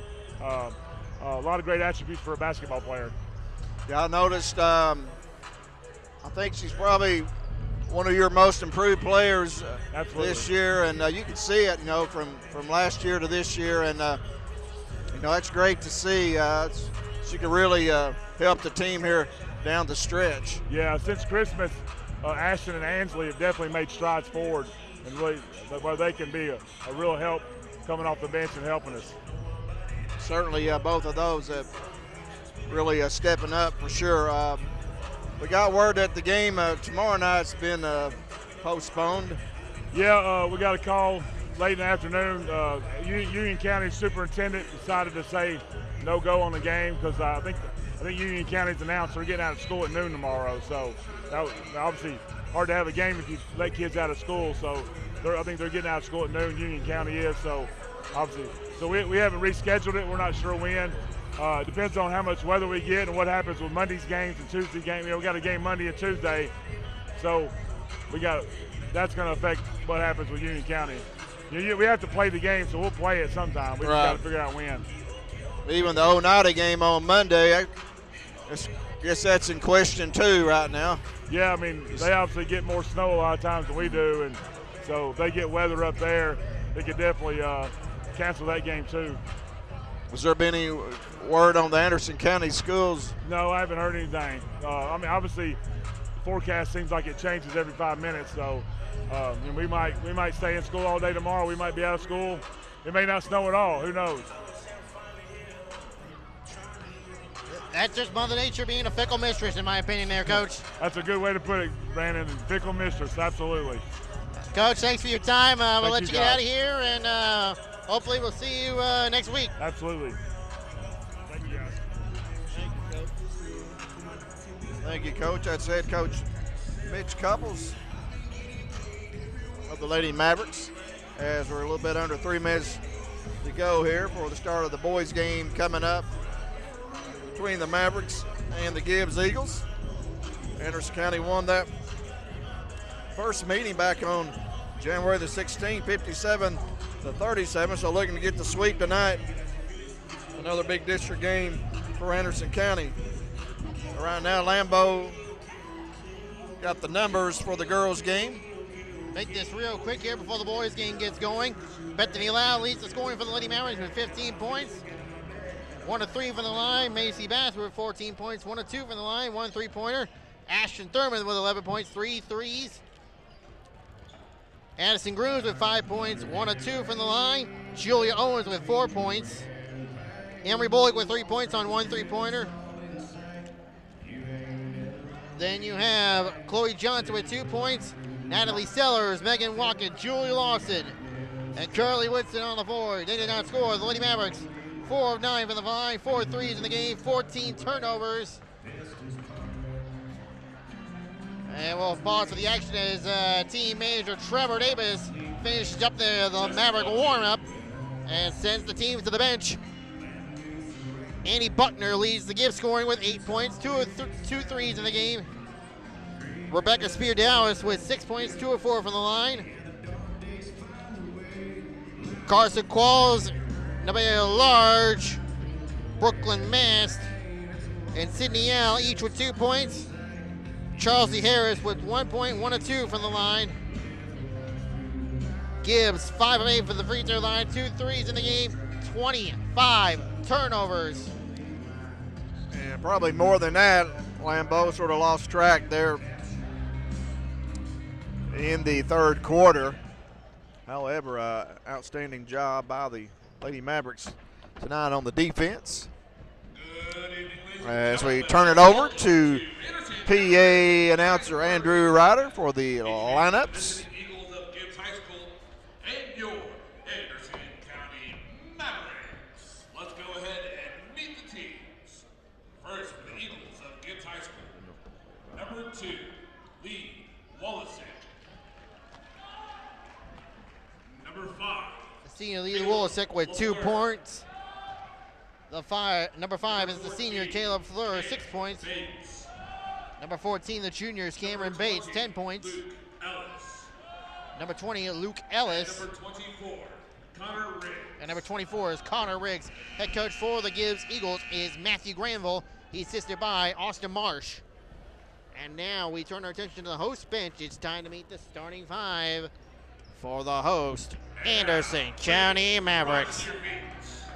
And help me welcome your Anderson County Mavericks. At guard, sophomore, number 0, Landry Sharp. The sophomore, numero 0, has Landry Sharp. Junior, the junior, number 3, Cam Lawson, led the scoring in the first meeting with 19 points. The senior, number 4, Justin Bunch, he had 5 points in the victory. The junior, number 12, Jackson Price, he had 4 points. And the freshman, number 33, Colton Lawson, he too had 4 points. Your Mavericks are coached by head coach Jordan Jeffers, assisted by Grant Markham, Noah Green, and Spencer St. John. Thank you, Lambeau. Mavericks coming in, record of 9-11 overall, 4-1 in district play. Won their last game, a big win over Scott right here at the AC Corral, 65-57. And the Mavericks have won 4 of their last 5 games. Gibbs comes in. We have them as 2-11 overall.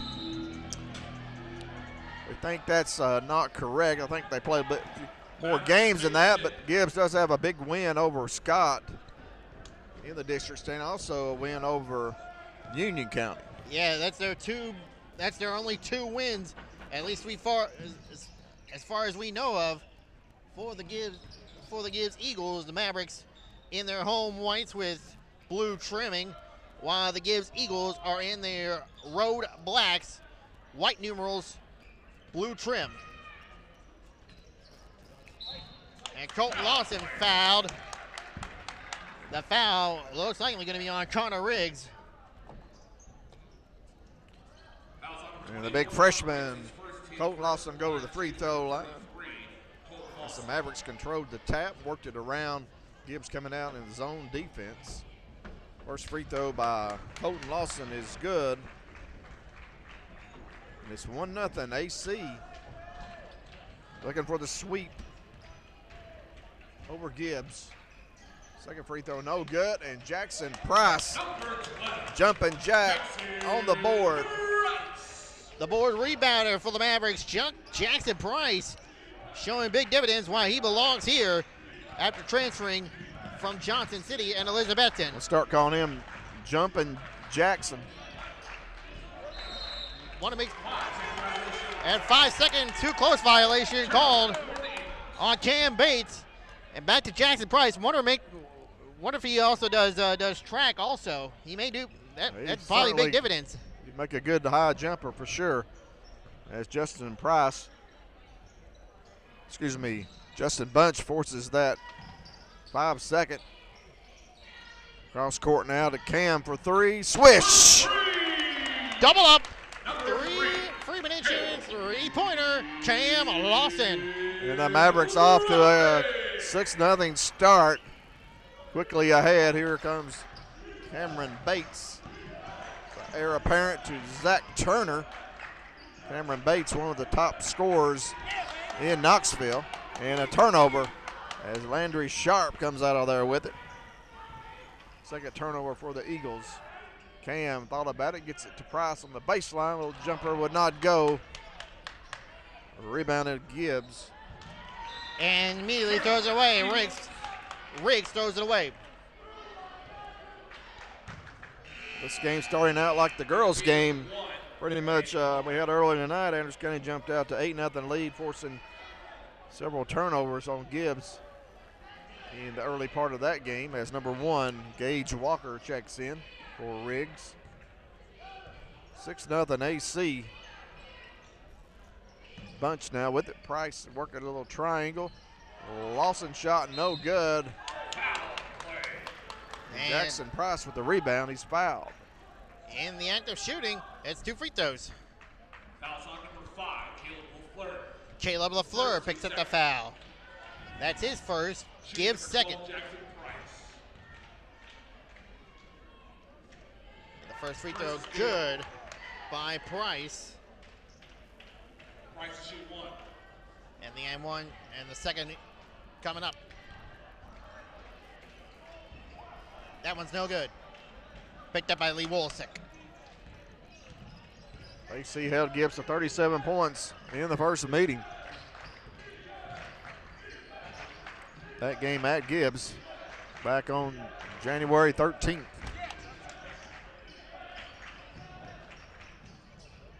And there's a three by Wolisic. And that's something we didn't see in the first meeting. He was held to 2 points, but he can shoot the basketball. Yeah, he can. We've seen that over the last few years. This year he is a senior. Wolisic cuts at 7-3.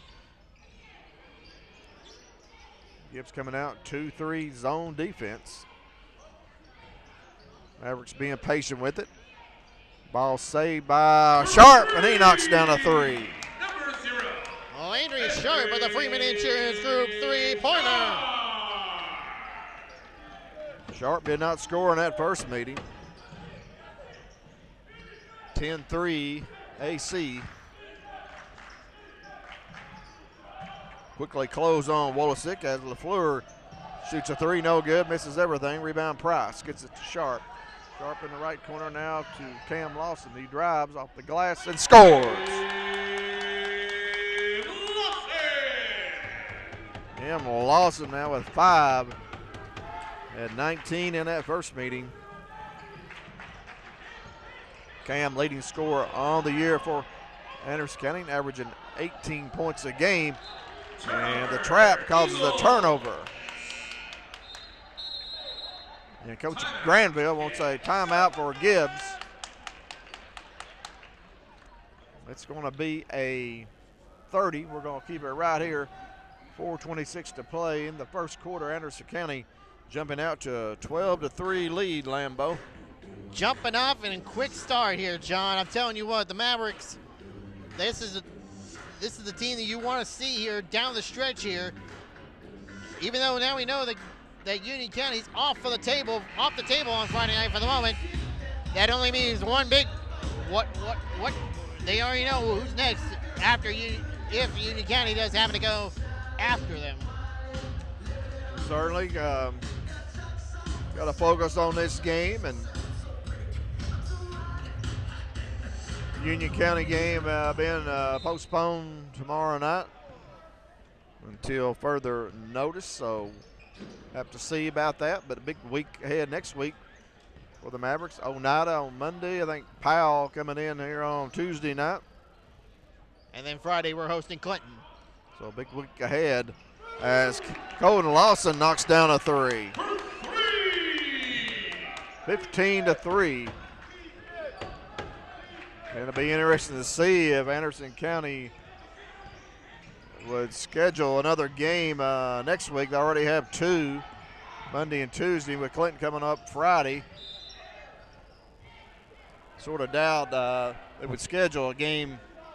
Don't want to play that many games before you play your arch rival in a big district matchup. Yeah, I mean, you already got 3 games already scheduled ahead. You can't afford a fourth, in my opinion.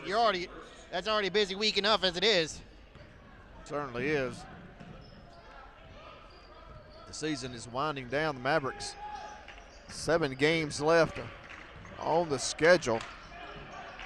And as far as districting is concerned, they're down to 3 here after this, or down to 2 after this. And a 3 by Walker, no good. Rebound Rocky Brown, who's entered the game. Cam Lawson with the left hand, no good. Rebounded Gibbs. Number 20, Luke Ellis, comes out of there with it, gets it to Caleb LaFleur. LaFleur spots up for a 3. It's a little off again. That's 2 threes he's misfired, missing completely on both. He can't shoot the basketball. 15-3. Mavericks on top, 3:07 to play here. First quarter. A good crowd on hand on this Thursday night early start as Cam misses everything. Bunch saves it. Sharp pull-up jumper, no good. Colton Lawson on the glass shot, no good. Good defense by the Eagles. They may have got a deflection. Here's Wolisic now, gets it to LaFleur. LaFleur in the paint. Walker loses it. They're going to say it stays with Gibbs. That call I don't agree with, and I think I got about a few hundred witnesses to testify on my behalf.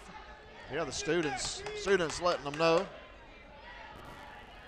So Gibbs inbounds on their own basket.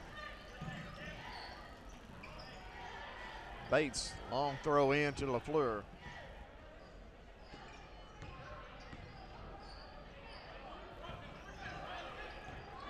Luke Ellis with it now. Caleb LaFleur guarded by Reese Russell, who's checked in, and LaFleur is going to be fouled by Russell. Two-shot foul play. And Caleb LaFleur will shoot two. Reese Russell, his first. Team second. Shooting number 5, Caleb LaFleur. 15-3 AC on top here in the first quarter. LaFleur free throw, no good.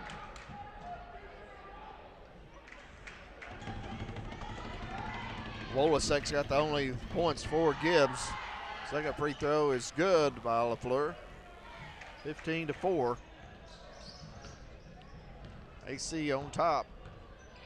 Gibbs down a 1-3-1 zone.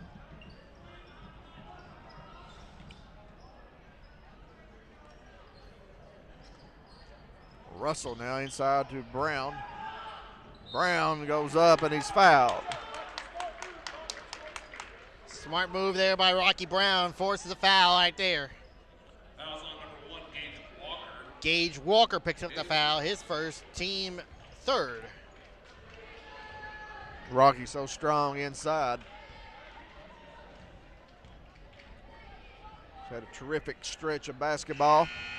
First free throw by Brown is no good. He'll have another. Connor Riggs back into the game for Gibbs. And entering the game for the Mavericks for the first time, it's number 2, Elijah Johnson, as Rocky Brown misses both free throws. Well, the Mavericks now 2 of 6 from the line thus far. Walker misses either side. Johnson comes out of there with it. Great pass from Sharp to Brown. To Lawson back up top now as the Mavericks swing it around. Elijah Johnson shot just short. Rebounded by Connor Riggs. Bates' pass is stolen by Rocky. Lobs it up ahead to Cam Lawson. Acrobatic shot. No good. Elijah Johnson, offensive putback. Instant offense. Elijah Johnson when he comes on the floor. 17-4 AC. Sharp guarding Ellis. Brown on Walker. Riggs 3, no good. Russell had his knock from behind. Picked up by Elijah. Gets it now in the corner to Cam for 3. Shot in and out, no good. Reese Russell on the glass.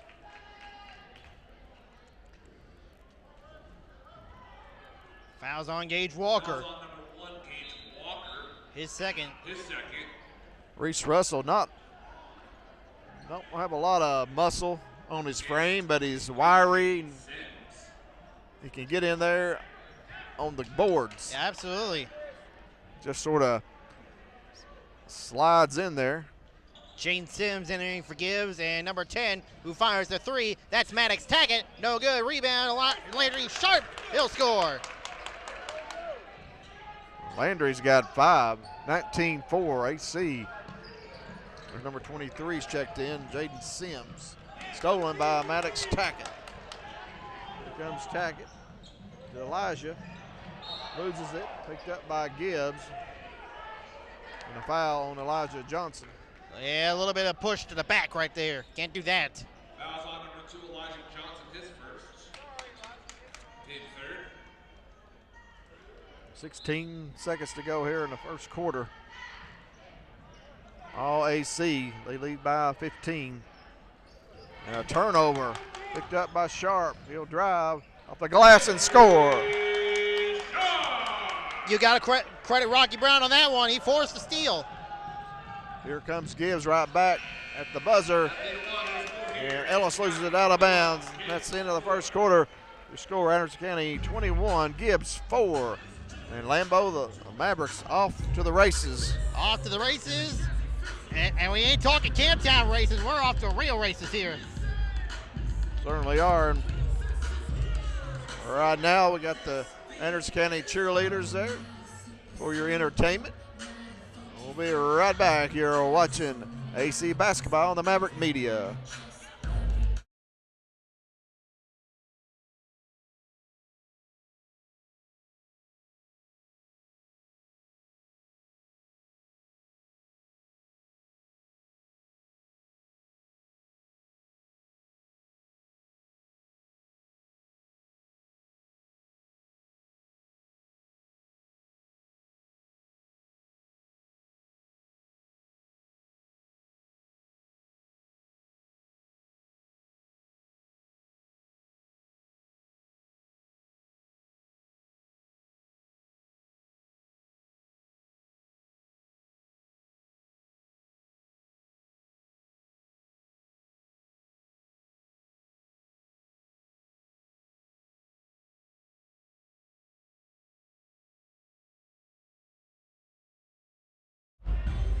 Welcome back into the AC Corral, home of the Mavericks. They're up 21-4.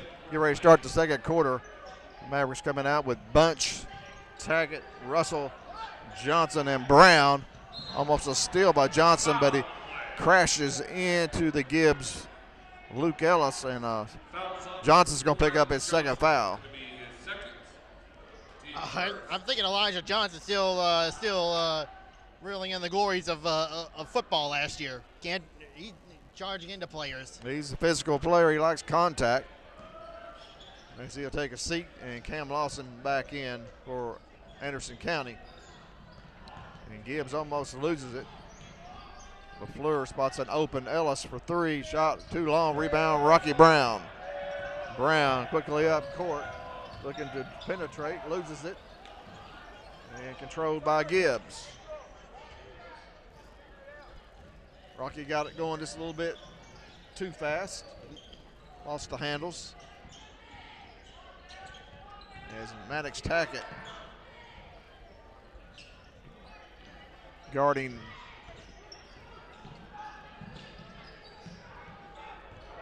here's Russell now. Ellis to the basket.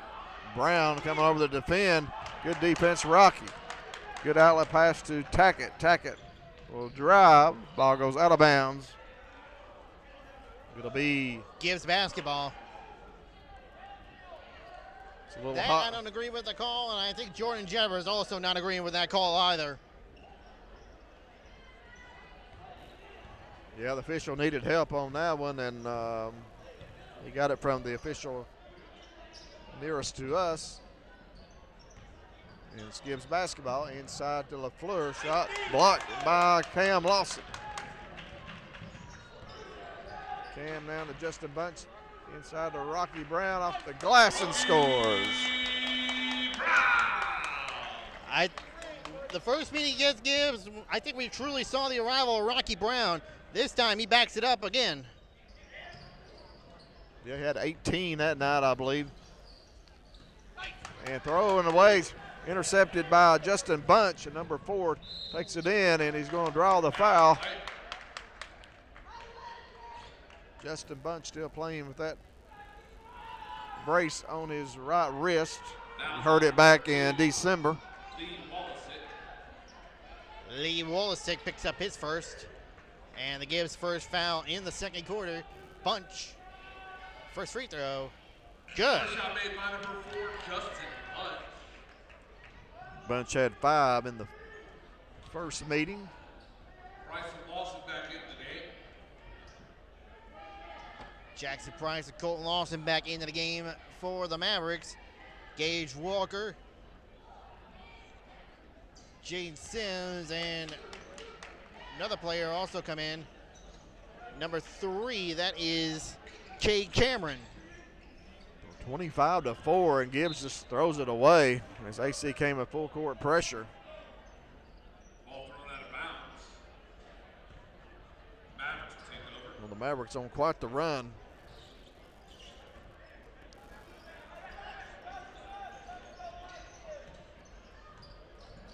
Bunch, top of the key, three. Shot no good. Rebound, Walker. 6 minutes ago, second quarter. Mavericks lead by 21. Other games in the district tonight. Scott's at Clinton. Misfiring on the three that time is Bates. Rebounded by Lawson with the right hand and flips it in. Cam Lawson. Cam Bam, thank you, ma'am.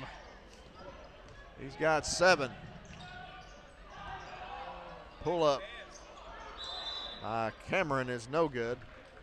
And a whistle and a foul on the Eagles. That's an offensive foul. And Kayla LaFleur will enter the game. He'll come in. Looks like for Jaden Sims. 27-4. All Mavericks.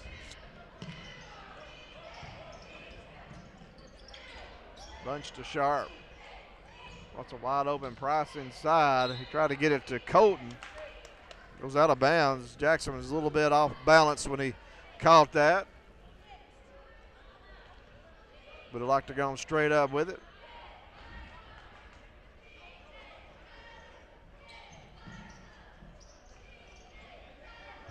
Anderson County won the first meeting 57-37. The game much closer.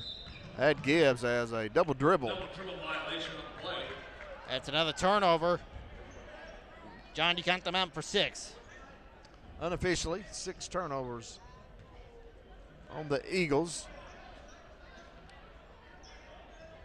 Here comes a diamond in one now for the Gibbs Eagles.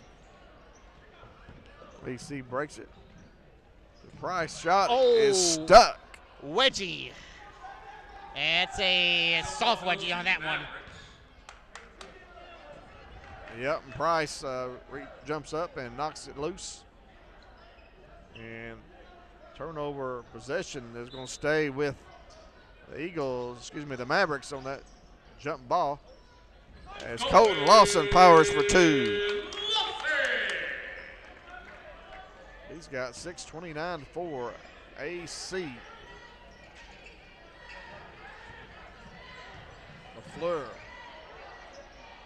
Open, top of the key, 3-pointer by Bates, no good. Rebound, Colton Lawson. Here's Sharp, spots Bunch open in the corner for 3. Would not go. Price there for the follow-up. 31-4, Mavericks, Lambeau. Just like the girls, the Mavericks are on cruise control right now.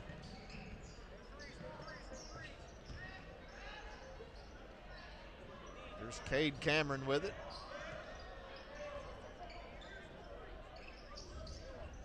This Mavericks man-to-man defense. Lawson on Wolisick.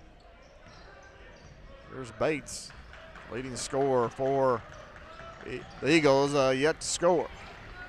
There's LaFleur. Not many Eagles have scored. LaFleur scores. He's got 3, and he breaks that scoring drought for the Eagles. Mavericks lead 31-6. 3:21 to play for halftime. Colton Lawson 3, no good. Cam with the rebound.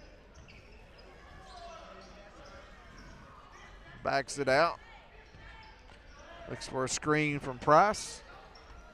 To Colton inside to Price. Spots an open Landry Sharp for 3, but a whistle. 3-second lane violation. 3-second violation of the play. Can't be in the lane. Looks like can't be inside the paint for more than 3 seconds. Rocky Brown back into the game. Rocky Brown will replace Jackson Price. And Gibbs with it. 3 minutes to go, second quarter. Wolisick. Pass to LaFleur in a corner, saved.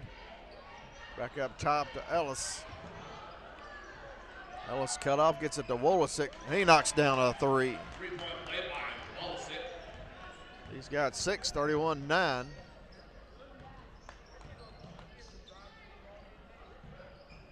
Gibbs scored the last 5 points. Lawson backs it back out. 2:30 to play. Gibbs still on that zone defense.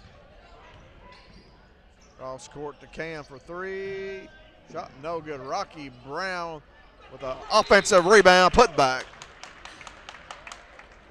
And Coach Jordan Jeffers of Andrews County wants a timeout. It's a 30-second. We'll keep it right here as AC leads 33-9. And Lambeau, it's been all Mavericks. It has. They're on cruise control, and despite letting up a 3 up from Caleb LaFleur, they're still remaining large and in charge here tonight at the AC Corral. Could possibly have another 30-point clock running game. Too early to say right now, John. Don't jinx it. Don't jinx it just yet. Mavericks lead by 23. Biggest lead have been 27. Here come the Eagles now. Mavericks now in a 1-2-2 full court press.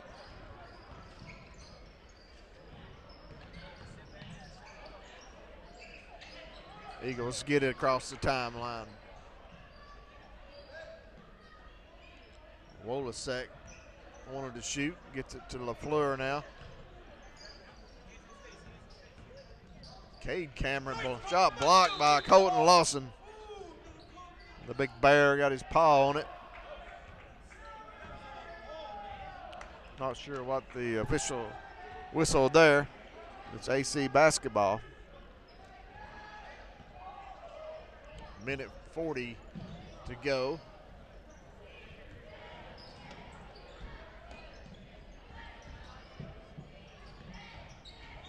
For halftime. Landry Sharp for 3. Cha-ching. And a Freeman Insurance 3-pointer. 4th triple of the night for the Mavericks. Match their biggest lead, 36-9. And a turnover on the Eagles.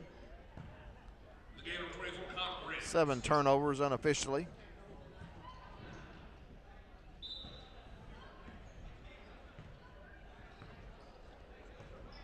Minute 8 and counting here for halftime. Mavericks taking full control of this game early, jumped out to a 21-4 lead. Bunch for 3. Shot back iron, no good. Rebound. Cameron Bates up ahead to Luke Ellis, no good. Rebound, Colton. Bunch can't handle the pass, and he's called for the travel.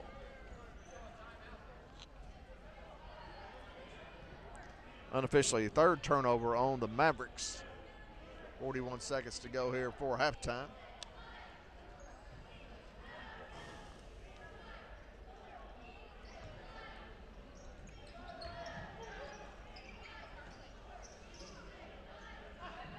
Eagles beat the press. It's Wolasek now, picked up by a Bunch.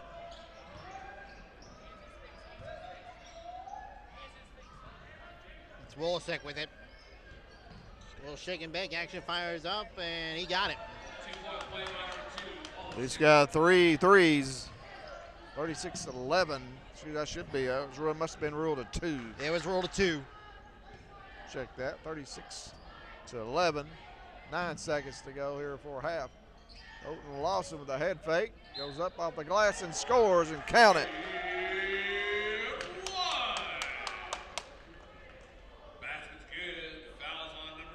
Lawson's got 8. Caleb LaFleur picks up his 2nd, team 3rd. And Colton Lawson shoot the end 1. 3-point play. Does not fall. Rocky Brown comes away with a rebound. It's a jump ball. Possession error to Gibbs. 2.1 seconds. That is a inbound and a prayer for Gibbs. Here it comes. Rocky Brown defending. Goes out of bounds under the Gibbs basket. And it still remains Eagle ball. 0.2 seconds. Not much time to get off a shot. Got to have at least 0.3. That's what they say. Yeah, they're giving still at least 0.2. Bates to inbounds. Deep three. Little late. No good. They waved it off before he got it off. A missed shot by Riggs, and it's 38-11 AC. Lambeau, your thoughts? Just the Mavericks just keeping their foot down on the gas pedal, and they are dominating against the Gibbs Eagles. And right now we're gonna go into halftime here, count the stats here, and we'll get you back here before the start of the second half. You're watching Maverick Basketball on Maverick Media Productions.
Hello, everyone. Welcome back to the AC Corral. We're at halftime as the Mavericks are on top of Gibbs 38-11.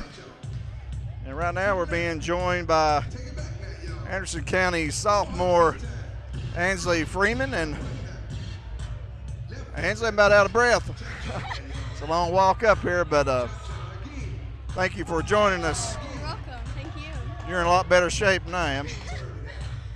But congratulations on the win tonight. Y'all came out and took care of business early. Yes, we did.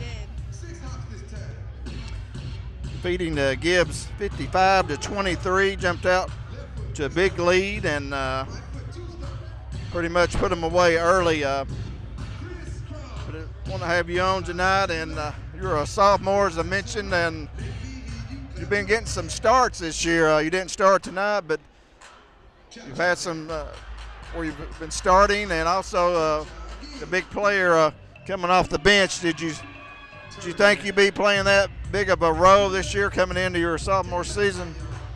I had a little bit of a feeling that if I stepped it up some, I would. But I just work hard in practice, so I was hoping that I would, yes. Yeah, and I've noticed you since when you played at North Middle, how much energy you had, and just bring a lot, to the team. Also scoring as well. I think you had 11 points in the win over Union County, I believe it was. Really provided a big spark there, not only offensively but defensively as well, with your quickness and speed. Thank you. But I know Coach Couples has really been impressed with your play, and also tonight another fellow sophomore, Ashton Thurman. She really stepped up her game. We had her with 11 points. Yes, Ashton had a great game tonight. So your team sort of been up and down a little bit this year. The win tonight got you back over 500, and a couple games, y'all, so the scoring had been down. Then other games seemed like you just really come out with more inspiration or whatever, against Clinton and then also against Scott the other night. Then what does I know you're always looking for consistency. Yes. What would you say about that? I think as long as we can keep stepping it up on defense and make some good plays, that gets us really excited and helps us convert to offense. So I think as long as we can keep our consistency up on defense, then that'll just help us convert those points. And the game tomorrow night's been postponed at Union County. Yes. So haven't heard any word on school yet. No. Hoping. So how's the team feel going into down the stretch here? You got the big win over Clinton. You have them a week from Friday. Big game here certainly, but still got Union County to play. That'll be tough up there.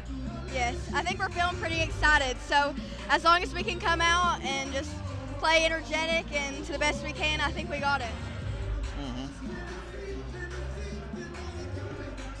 Lambo's got a few questions for you, I'm sure. Okay. Ansley, obviously your dad being a big help to us with his insurance group, also being the avid dog trainer.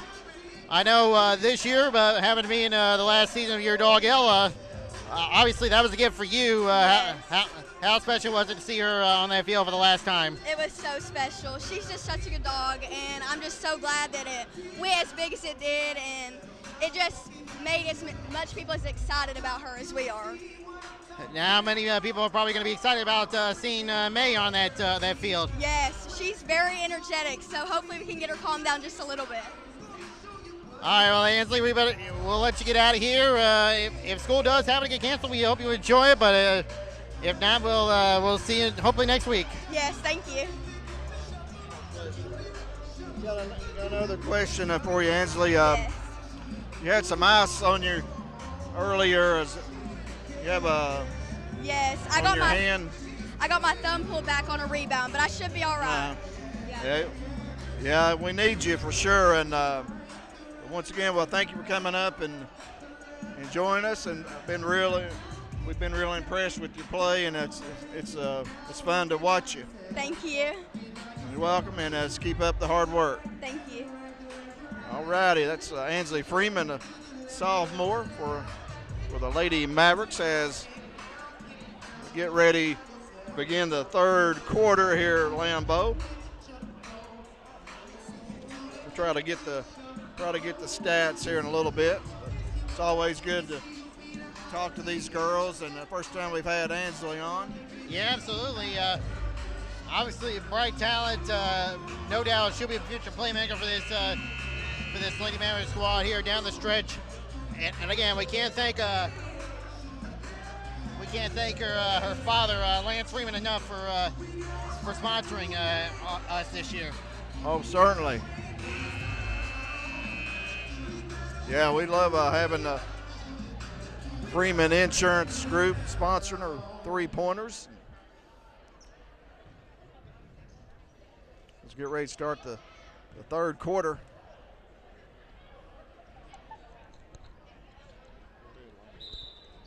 So here we go with the third quarter of play. Cam Lawson, the inbound, Landry Sharp.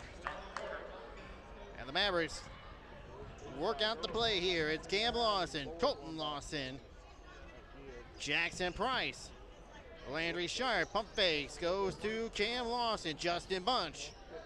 Colton Lawson passes up a good shot, goes to Landry Sharp instead. Bunch, Cam, Colton, three-pointer, too much. Picked up by Caleb LaFleur.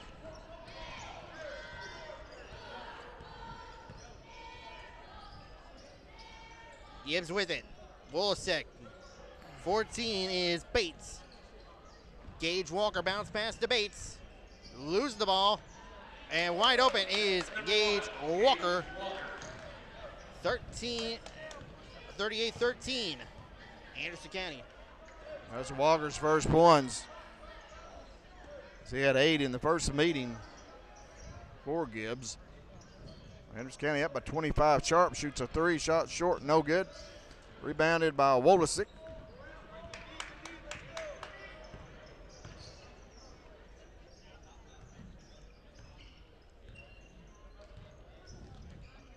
.6:35 to go here in the third quarter.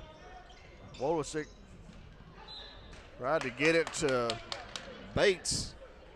Goes out of bounds, but it went off of Justin Bunch.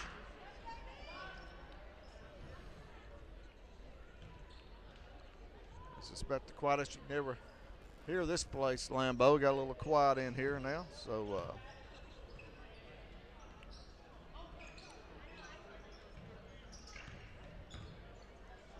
there's Walker turnaround over Colton Lawson is good. A little bit of a fadeaway yes. by Gage Walker. Back-to-back baskets. Cam, nice bounce pass to his brother for 2.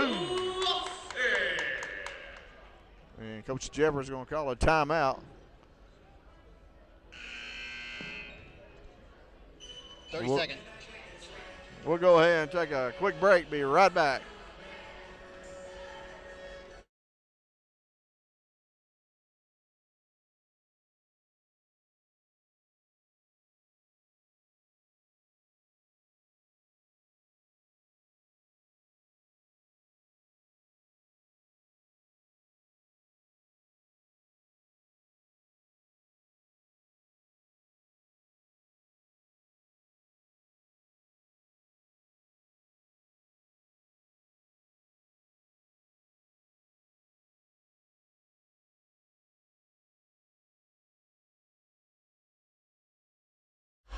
Welcome back in the AC Corral, home of the Mavericks here. As AC on top of Gibbs, 40-15, District 4 Class AAA matchup. Mavericks won the first meeting back on January 13th, 57-37. I guess that was Friday the 13th. As the ball is thrown away, Landry Sharp now with it. Gibbs only 3 players in the scoring column, only had 2 at halftime as Walker now has joined the party for the Eagles. Bunch, step back three, no good. Colton Lawson, he's hammered, and they'll shoot two.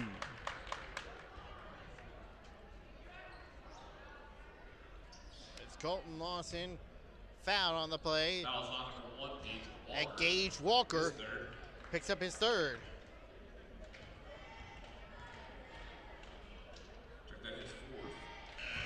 Well, missed. Correction on that date, that was January the 16th. And correction on the foul on Gage Walker. He's got 4, and he's going to have to go sit on the bench. That's what Coach Matt Granville is doing. Second free throw by Colton Lawson is good. 41-15. Colton gets 1 of 2. Brother Cam comes away with a steal.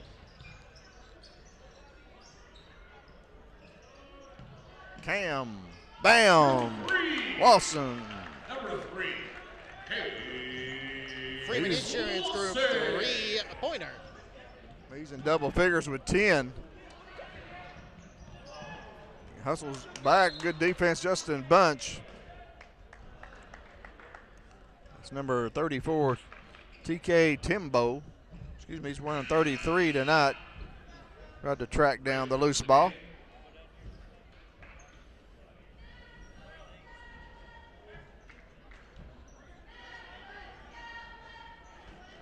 (44-15). Three-pointer Bates is good. 3-point play by number 14. He's their big gun. His first points, 26-point game. Gibbs trying to keep it from going over 30. I guess that 30-point, if you go over it in the third quarter, to start running in too, Lambeau? I wouldn't bet so. I think it only applies in the fourth. I think it did a little bit there at the end of the girls in the third quarter. Jackson Price scores. That sort of surprised me there, but Price scores 46-18. I'm like you. I think it should begin in the fourth quarter. Foul on Bunch. Reaching foul. Fouls on number 4, Justin Bunch.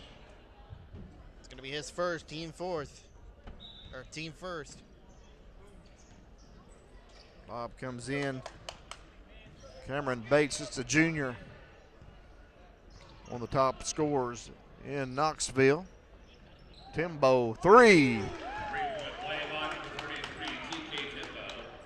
Big man 3 right there by Timbo. So Gibbs now with 2 threes here in the second quarter.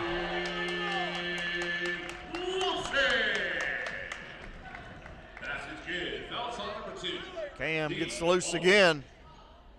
Eluding that defense. He's got 12. It's Elijah Johnson getting ready to check in.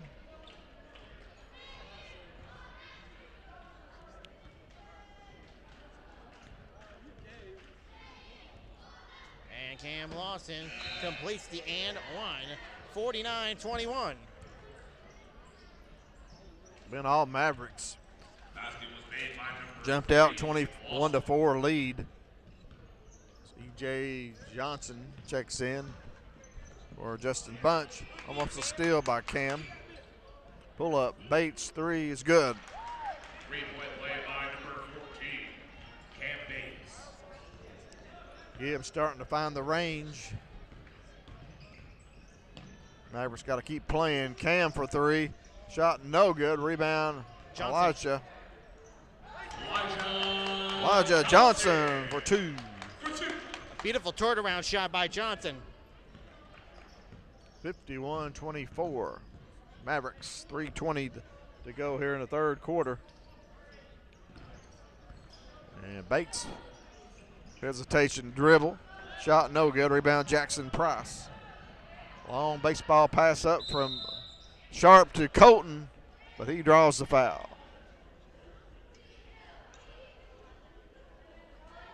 Fouls on number 5, Caleb LaFleur. Caleb LaFleur picks up his third foul of the game.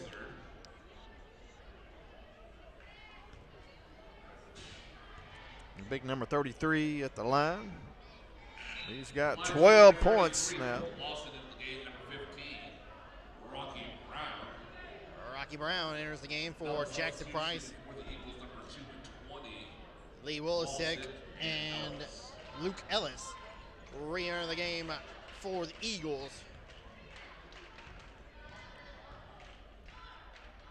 As Colton Lawson completes the second free throw, 53-24. Reese Russell enters for Colton Lawson.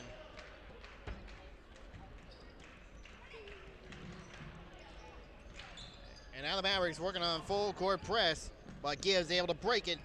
Lee Wolasek missed the bunny inside. Johnson picks up the rebound. Made a great save. No good. Here comes Gibbs. Wolasek drives with the left hand and scores. He's in double figures with 10. The Mavericks by 27, 2:35 to go, third. Rocky Brown hangs in the air, shot defended by LaFleur. Wolasek now top of the key. Bates back to Wolasek. Back to Bates for three. No good. Rebound, Reese Russell. A foul and a technical foul. Technical foul. Fouls on number 2, Lee Wolasek. And a technical foul is going to be on Reese Russell. Didn't like the way, I guess, Reese Foul on number 14, Reese Russell. came up with the elbows, maybe, Yeah, a On little that- too much elbow. on that tie ball. Yeah, I can't really tell from here what happened. This may have been the posture or whatever. Bates' free throw is good. Number 14, Cam Bates. This Reese, he's not gonna say anything. You know, it had to just be his posture or whatever. The elbows, maybe. Yeah, The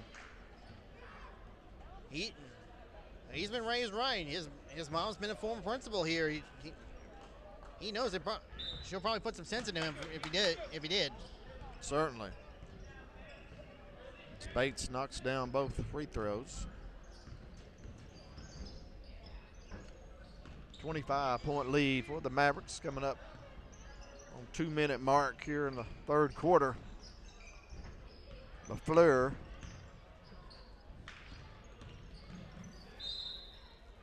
Travel violation. Rumley.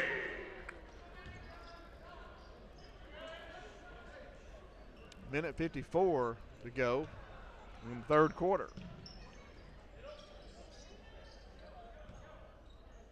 Full court pressure by the Eagles. Here comes Russell. Russell drives. Layup is good. Nice hanging floater by Reese Russell, the senior. 55-28. Mavericks. Rocky Brown almost with the steal. No substitution made for Justin Bunch and number 10, Maddox Tackett. Justin Bunch and Maddox Tackett re-enter the game for the Mavericks. Brings back in for the Eagles.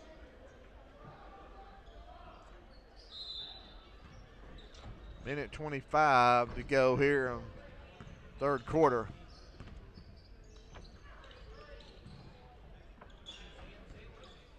Wolasek, top of the key, three, no good. Rocky Brown had the rebound. Jackson, no, it's Reese Russell. Wow, what a play by Russell.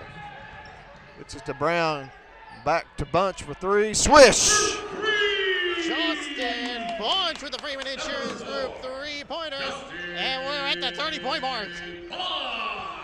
That's what we've been waiting for with Justin Bunch. A deflection by Bunch. Rocky Brown with the hustle and the steal and lays it in.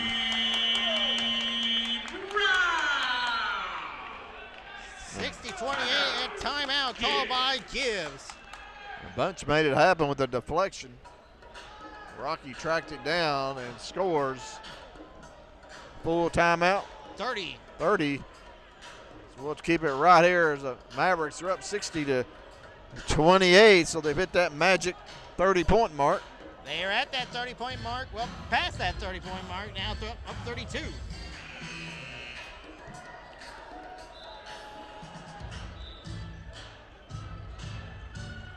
But on the Mavericks, don't take your foot off the gas pedal toward the end of the third quarter. Make them pay for putting the 30 points up on you.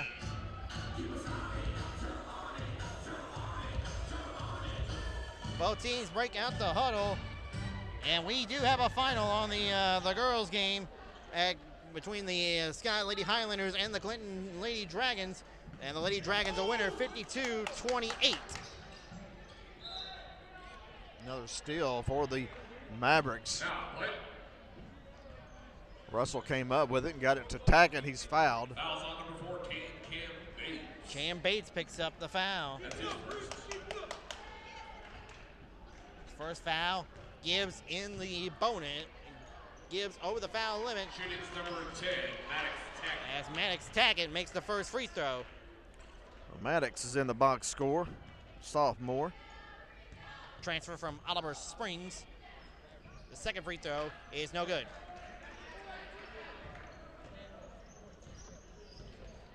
.33 and counting here in the third as Bates just lost the ball.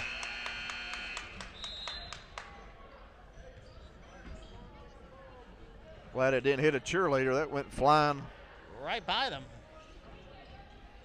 Thankfully, it would have gone against them. It probably would have saved them a technical there. 20 seconds to play here, third quarter. Mavericks by 33. Girls won tonight by 32. Johnson 3, no good. Rocky Brown on the glass. Quick jumping Rocky Brown just goes up and snares it. Fouls on number 23, Jaden. Draws the foul. Shaden Sims picks up the foul. Brown missed the first free throw. He'll have another. That one will count 62-28. 4 seconds, comes in to LaFleur, back to Bates. 2-1, you have to launch from half court. It's no good. That's in the third quarter, your score. Mavericks 62, the Eagles 28. And Lambeau, your thoughts as we enter the fourth? What can be said about this Maverick team right now, John? It's just all over the place. Buckets falling, and just it should have been a good night here. Certainly has. As AC outscores Gibbs 24-17 in that third quarter. Gibbs finally got their offense going a little bit, but they still trail by 34 points. So we'll have a running clock here in the fourth quarter. We'll go and take a quick break. Be right back for the fourth quarter. You're watching AC Basketball on the Maverick Media.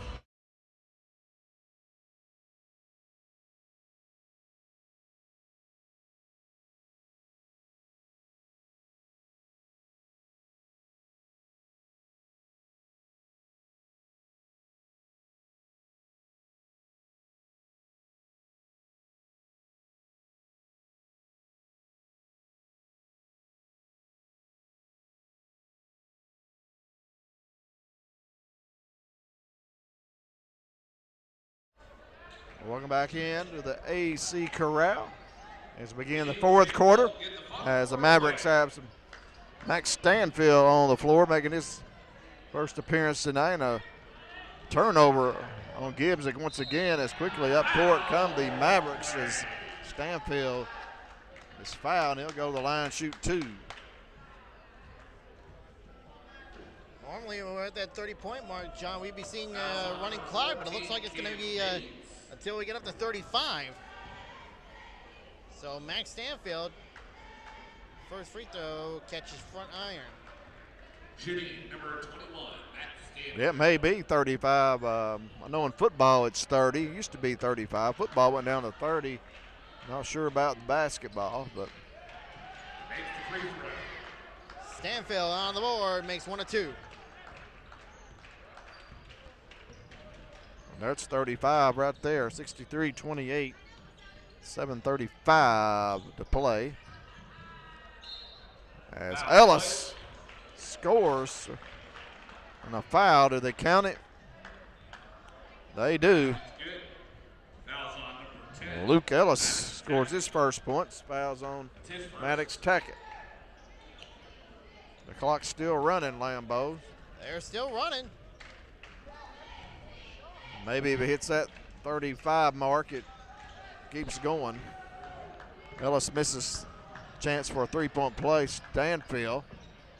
Nice pass to Brown. Has it knocked out of his hands by LaFleur.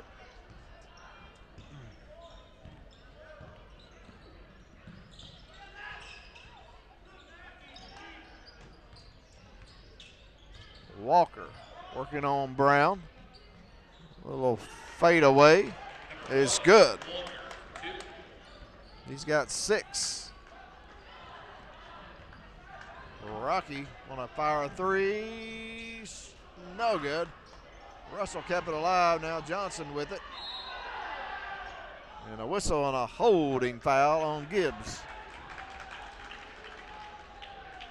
I think they're saying it's on the floor. That's not a bucket. Fouls on number 20, Luke Ellis. And Gibbs is going to send in 5 new players. TK Timbo, he wears 33. Number 3, Cade Cameron. Jade Sims, number 23. 22. Do not have them on the roster. Missed shot. Johnson missed it. It's Cade Cameron now with the basketball, picked up by Tackett. Tackett all over him. There's Johnson. Already number 13. We don't have him down either, Lambeau. So we apologize for that. Turnover. Brown got it and throws it away. Picked up by Bates. Blocked by Reese Russell. There's a 3. No good. Rebound. Maddox Tackett. As Braxton Faust is up. Getting ready to check in as Johnson misses inside. Let's not try to go for style points here, guys. Let's just try to keep Gibbs off the board here. We'll try again. Elijah Johnson. EJ's got 6.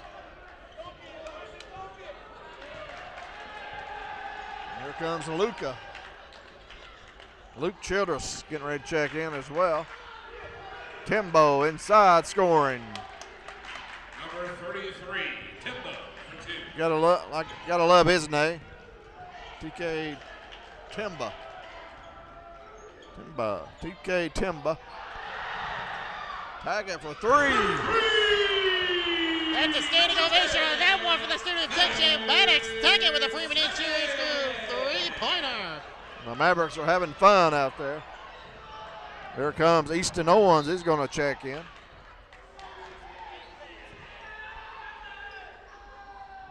So it's Childress, Owens, and Faust checking in. They'll check in for Russell, Johnson, and Rocky Brown. So it's all JV here to close out the 4th. Stanfield 21, Faust number 50, Owens wears number 13, Childress number 1, and Tackett number 10.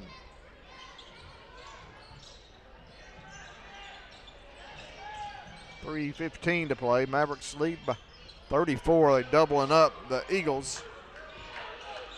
And Childress going to be called with the reach-in. Reach-in foul on Luke Childress. Foul on number 1, Luke Childress. His first. And Lambeau, this has to be the quickest 2 games we've ever called. I think you're right on that one, John. TK Timbo shot no good. Rebound, Braxton Faust. He's fouled by TK Timbo. Fouls on number 33, TK Timbo. His first. Good rebound by Faust inside. He's a promising 6'3" sophomore. Tackett for 3.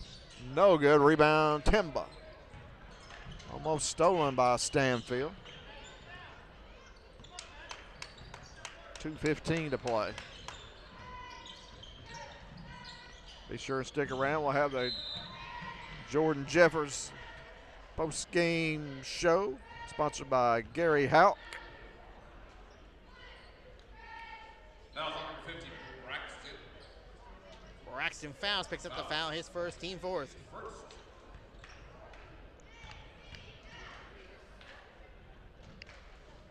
Sims' first free throw is no good. They'll have another. Clock still running. Minute 38 and counting. Sims gets the second free throw to go. 68-35. And the Mavericks maybe crack 70 here. Owens for 3. It's no good. Rebound, TK Timbo.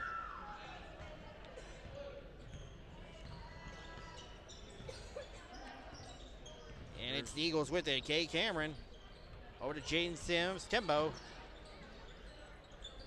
Back to Cameron. And offensive foul. Offensive foul, play number 33, TK Timbo. On TK Timbo. Second foul, team fourth, a minute left. Yeah, both teams in the bonus.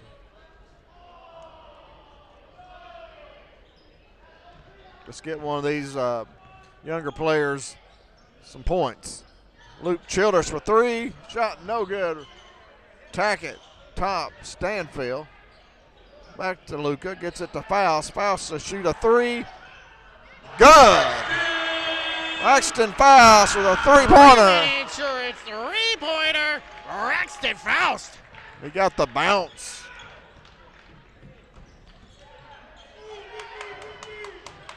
Up ahead now and stolen by the Eagles. And behind the back goes Sims and he scores. Somehow maintain possession. 9 seconds, 7 seconds, 5 seconds. Mavericks will just hold the ball. And that's the ball game, folks. Your final score. The Anderson County Mavericks 71, the Gibbs Eagles 37. Lambeau, Mavericks picking up another district win, their 5th in a row. 5 in a row and a dominant performance out from the set here tonight. So we'll go ahead and take a break and tally up the numbers. We'll be back with the Gary Houck post-game coaches show, so stick around.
Welcome back into AC Corrals. The Mavericks victorious tonight over the Gibbs Eagles, 71-37. Anderson County jumped all over Gibbs early, leading 21-4 after the first quarter.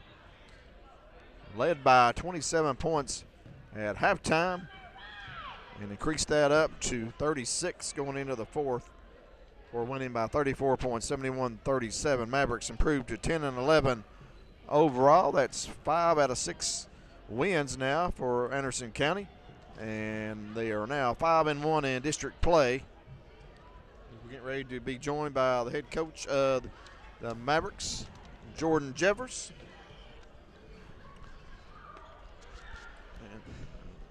And now the Gary Houck coach's post-game show. And Coach, great start tonight by your team. Took all the drama out of it early, I guess, and that's what you like to see. Yeah, I mean, told them in the huddle there after the first quarter, guys, games are not won in the first quarter. You know what I mean? You got to kind of keep the foot on the gas. And, we done a good job of doing that and held them. They was at 4 forever. It seemed like the score was whatever it was to 4 forever. Did a good job defensively, turned them over, and still didn't shoot it real well. We shot it a little bit better than we did at Gibbs. But, their defense, the way they play defense is tricky. I mean, it's those zones and change it up. They can switch it up and go man and zone and then go 4 or 5 different zones. And thought we did a better job handling it, just handled it from our guards did a good job taking care of it. Had a few turnovers there, a few too many, just unforced, just silly stuff, but I thought when we got a shot, we got good shots, and then when we missed them, we did a really good job of getting offensive glass, and I was proud of that. Just our ability to keep doing the things that helps this team win.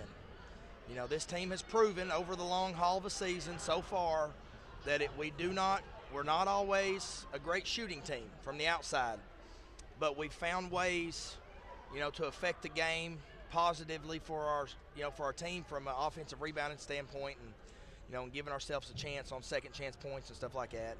And I thought we done a good job of that, and I thought we was able to play everybody tonight. Everybody got minutes, and Dorton's out. Man, that thumb, he's tried to play. I mean, he's tried to be a warrior, and that thing's bothered him since before Christmas, and he dislocated it before Christmas and in practice, and he's played with a splint, he's played with tape, he's tried to play without tape. I mean, he's tried, and we miss him when What's his status? I mean, he's trying to let that thing heal. I mean, it'll probably I'd say he'll sit. He was going to sit this week, and I wouldn't be surprised if he don't sit next week. Just trying to give that thing a little bit of time, similar to what Justin did. Just trying to. They're both were real similar. Just trying to give that thing time to heal. It's hard. Basketball. You think, well, shooting, but it's the catching. It's the catching the ball. It's the dribbling. They're just playing defense, getting hit on it. He got it hung in a jersey at Gibbs a couple weeks ago, and that thing ain't been the same since. It just takes time, and hopefully, he can take a couple days off here and get that thing healed up. So we miss him. He's such a, big part of what we do. Even, minutes-wise, he doesn't always play. His minutes fluctuates, but he's just, he's an awesome kid. He's a good kid. He's a good culture guy, and he's and in practice, he helps us get ready in practice. His ability to shoot it, and just like against these zones, he would have gave Gibbs his zones fits because of his ability to pass it, but. Proud of everybody that got in. Thought Maddox gave us good minutes, off the bench. He comes in because, Dorton's out, so next man up. Maddox gets some of those minutes, and thought Jackson Price. I think every night Jackson Price gets better, Rocky, it wasn't as electric for Rocky tonight, but still, once again, he's solid and does everything right, plays hard. Reese, same thing, thought, Landry's getting better every game. We need Cam to look for a shot. Now, we need Cam to be a little bit more willing to shoot it in the half court, just kind of let it go sometimes. Sometimes they'll even be a little, somewhat selfish in his willingness to let it go. Shoot it, man, because that's good offense for us. Justin's still getting better, and and Colton Lawson. Colton Lawson's going to be a really good player, man. He's going to be so good. You know, he's getting so much better. He gets better every game, and we've just, you know, he's really just scratching the surface to what he's going to be. I mean, he's, you know, he's going to turn into a dadgum man, you know, and every night he gets better. And we love, I mean, just the process of watching this team grow this year has been a lot of fun. Mm-hmm. And Reese Russell as well. Reese, man, he got a technical tonight, which was a little out of character for him, but I didn't, you know, just because a ref gives you a technical doesn't mean you deserve the technical, so I didn't think he deserved it, but right, it must have been his posture, so I don't think he said he anything. Let go of the ball. He just had the ball, and the kid was trying to take it from him, and Reese was trying to give it to the official. So you know what? And that's, hey, listen, man, I love the refs. I have the utmost respect for the officials, but they call it on him. That's fair enough. Fine, whatever. But Reese is, you know, we have good kids. You know, Reese is about as good as we can offer. You know, he's about as good as we got. So you know, if he's getting a technical, you know, that's somewhat out of character for him. Yeah, you won't see that again. But your defense, I mean, you held Gibbs in the first meeting at 37 points, and again tonight at 37. And Gibbs has got a pretty good shooting team. They're not the team of last year with Zach Turner, but Wolasick and the young kid Cameron Bates. You know, they can shoot it, but your defense really, in the first half, really is. This forced him in a lot of turnovers and played really good defense. You have any idea how many turnovers we forced? Did you chart that at all or stat that? I started to, but sort of lost track. I had like 7 there early, but didn't get the final tally on that. But yeah, I mean, we thought, you know, at Gibbs we somewhat played their game, you know, in the half court and let them, you know, shorten the game with the. You know, with the zone, and then, you know, we thought tonight we weren't going to let them kind of dictate the pace. We were going to dictate the pace, and we wanted to get it up and down. We wanted it to, even if it meant we give up more to Gibbs, you know, we wanted it to be a little bit more high scoring. So I thought we did a good job of that, and then, you know, and then you'll get in the second half, you're trying to get that thing to running clock, and if this team's proven anything, they've proven that they're not great at finishing. And, you know, just prolonging that, you know, cutting the head off the snake. And then I thought finally we eventually got to that, which was positive. So, and then we're able to play everybody, and everybody got to shoot it. And I thought we had a really good crowd tonight, especially for an early game on a Thursday. You know, we started early, so I thought it was a really good crowd. Proud of Mavland for showing up. Hate we can't do it again tomorrow. I'd love to go to Union County and play tomorrow night. It looks like we're getting weather, and Union County's went ahead and canceled, and we're going to reschedule that one as soon as we can. But really proud of the Mavericks. Really proud of our score tonight. Certainly, I think we all are, Coach. A dominant performance out from the get-go. Pretty much ironically similar enough to the girls' game that was, but minus the Union County game being pushed back. Looking at next week here, busy week. Oneida, that game may get pushed back as well. Tuesday, you're hosting Powell. You're bringing along you're welcoming in Deuce Rogers and his guys, and then Friday we're hosting the Dragons. Yeah, is that a big one, you think? Big one for sure, Jordan. You think people around here care about that one? Definitely, especially with a chance to possibly at least get a tie with on the regular season side with Clinton, if depending on how their game against Scott goes. Right, yeah, watching it right now, so they're up by 16, so it looks like it's going pretty good for the Dragons. But, yeah, I mean, you got a busy week. You know, the thought process on our end is, you know, do you get your Monday, Tuesday games in? You know what I mean? With this weather coming, you know, will you get the games in? I don't know. You know, we'll have to wait and see if this weather hits, what happens with it. You know, we're looking at some different dates right now with Union, maybe even possibly a Wednesday, but you can't do that if you play Monday and Tuesday. You know what I mean? So, you know, and they do too. They've got 2 scheduled on Monday and Tuesday. So, you know, we've got to obviously get it in, but we also got to be smart and, you know, not be so taxing on our guys' bodies and legs. So, we'll get it rescheduled and hopefully not lose any of these non-district games. But the reality is, late in the year when stuff like this happens, you get snow, weather. You know, a lot of times you lose some of those non-district games. That's just kind of part of it. So, and then, you know, we'll try to be where our feet are and get ready to go for, you know, a really big one at home next Friday against Clinton. And hopefully, you know, we're playing for a regular season district championship. But irregardless, you're playing in a game that matters late in the season. That's what you want to be a part of. You want to play in games that matter late in the year. So, you know, we've done a really good job inside of our district to give ourselves a chance to play in those. Our regular season record's not great. We've not had a great regular season as far as record goes, but we've been, you know, we've gave ourselves a chance inside our district to do something special. So, you know, happy with that, proud of that. But, you know, it's kind of like Kobe said, job's not finished. So, and I don't think that there's anybody in our locker room that's content, you know, with being where we're at right now. You know, we're going to try our best to keep getting better and finding ways to give ourselves a chance to play for championships. Yeah, I pretty much echo that statement. Job finished. In my mind, I don't think so. I don't think so. I agree with you, Lambo. You think we're going to get this snow, or what do you think? Hit or miss. Looks like we're right on the line, don't it? Like Yeah. on that line of, this is one time it looks like Knoxville might get more than Scott County. You know, usually Scott County up on the plateau gets a little bit more than, you know, we do here in Norris and Clinton. But, and Cup was calling it, the horseshoe today. They call it the horseshoe, the around AC and Oak Ridge. It kind of doesn't always get snow, right? But this seems like one where Knoxville might get a little bit more than we get up there on the plateau. So, well, I guess we'll wait around long enough tomorrow. We'll find out, won't we? Well, we'll find out for sure, Coach. Again, thanks for your time. Creeks don't rise and the Lord don't come back. We'll have a chance to oh, Lord. Clinton just got an and one on a 3. Dadgummit to the devil. Oh, that's a 4-point play. 4-point play for the Dragons.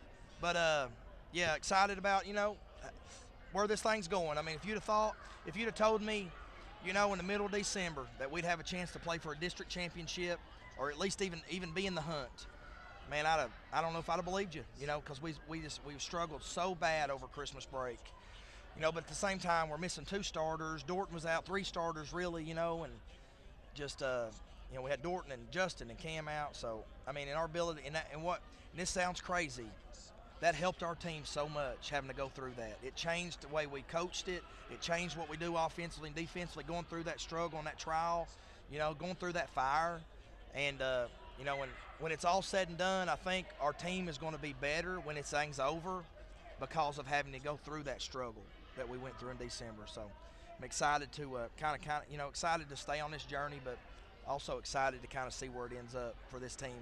You know, they deserve this thing to have a good ending, and you know, that's what we're going to try our best to do and give Mavland something to be proud of. John, you got one more question?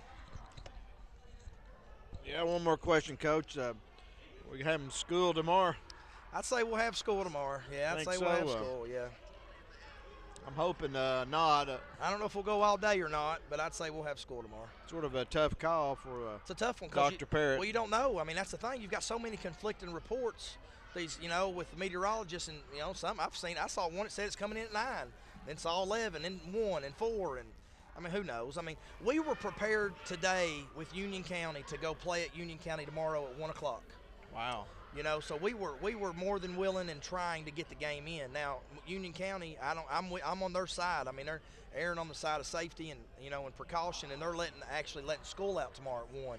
So, you know, they're not going to be allowed to be able to play. You know, they're letting school out at 1, so they're not going to play. But, you know, we were trying to do everything in our power. Union's trying to do everything in their power. But I would not be shocked if you don't see some systems maybe go to school tomorrow with the preface that they're going to let out early. And I don't know if that'll be us or not, but that would not surprise me if that's not the case, just because you don't know. It's so hit and miss on the reports on when this thing's going to hit. And it's so cold, man. When this thing hits, it's going to stick, you'd think, right? Yep. Yeah, I'm hoping for abundance of caution. Abundance of caution. I'm with you, Air Sleepy. All right, guys, appreciate you. Go Mavs. All right. Thank you, Coach. That's head coach Jordan Jeffers. Giving us a few minutes. Always good to listen to Coach Jeffers, and he had some good points about his team going through that trial over the holidays and 6-game losing streak. And, you know, it was tough on the team. It was tough on the coach, you could tell. And but they've come out of it, and like you said, for the better. And big win here tonight, impressive win. Had the big win over Scott last Friday, and got some big games coming up here down the road, and district and non-district. So yep, let's try to position themselves for the tournament coming up, and Anderson County will be hosting it as well, so that's an advantage. It's a big advantage, and I know that's the number one thing for Coach Shepard. He wants to get his team, that number one seed. In order to do that, you're going to have to win out the district. Right, I'm not sure if it comes down to a tie again. Not sure of the tiebreaker on that. I know last year Clinton won the tiebreaker. Yeah. Somehow they draw numbers, I think, before the season, and I'm sure how that will go this year. But yeah, it'd be nice to get that one seed for sure. And remember, when it comes to district time, the top 3 teams, they'll all get a bye into they'll all get a spot in the region tournament and a bye into the district tournament, while the last 2 seeds are going to have to go for a playing game. It's what we're hearing here, a playing game for the district tournament. That right now looks like Union County and Gibbs, I would say, even though Gibbs has got a win over Scott. So I think they have to play again. And a win over Union County as well. Yeah, so, yeah, Gibbs, that's a good point. They got 2 wins, so we'll have to see how that falls. Gibbs may win the tiebreaker over Scott by head-to-head. Right now, currently have that. But anyways, it'll be exciting to have it here at the AC Corral. Absolutely. Hopefully we get the chance to we get to do some games this time, because the last time the district tournament was here in Anderson County, we didn't do much games. No, we didn't. Sort of our first year doing the broadcast, really, and but we've got a lot more sponsors as we've progressed over the years, and the school as well, helped us out. So hopefully we'll be able to bring you some of those games. I'm sure we will. And but right now, we'll go ahead and get the numbers, the scoring tonight for the game, Lambeau. AC winning 71-37. For the Mavericks, led in scoring by Cam Lawson with 13 points, 2 threes, 1 1 for the free throw line. Also, Colton Lawson with 13 points, 1 3-pointer, 4-7 from the line on the night. Jackson Price with 7 points, 1 2 from the free throw line. Rocky Brown also with 7 points, 1 4 from the line. Elijah Johnson with 6 points. Justin Bunch with 5 points, 1 3-pointer in the game. Purple 2 2 from the line. Maddox Taggart with 4 points, 1 3-pointer, 1 2 from the line. Braxton Faust with 3 points on 1 3-pointer. Reese Russell with 2 points. Then Max Stanfield, 1 point, 1 of 2 from the free throw line. The Mavericks, 11 of 20 from the free throw line. 8 threes in the game. Not on the floor, did not score. Luke Childers, Easton Owens. For the Gibbs Eagles, they are led in scoring by Lee Wolasek with 10 points, with two threes in the contest. Cameron Bates with 8 points, perfect 2 2 for the line, 2 threes in the contest. Gage Walker with 6 points. TK Tempo with 5 points, 1 3-pointer in the game. Caleb LeFleur and Jaden Sims each with 3 points. Sims 1 of 2 from the line.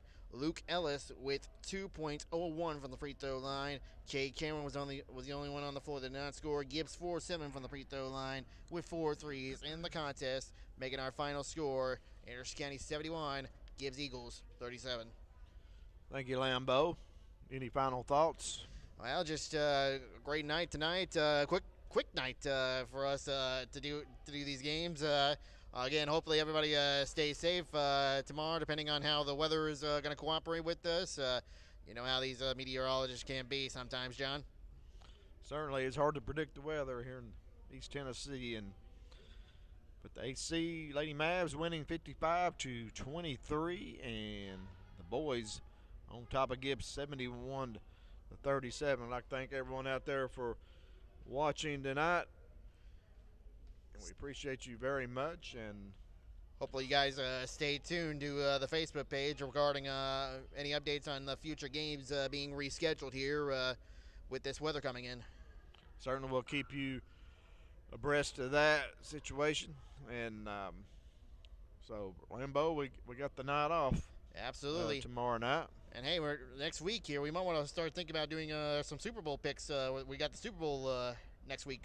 Yep. I'm looking forward to that. That's who the two teams I wanted to win coming into that game. Anyway, don't really have no dog in the fight, but I was glad to see Seattle and New England win.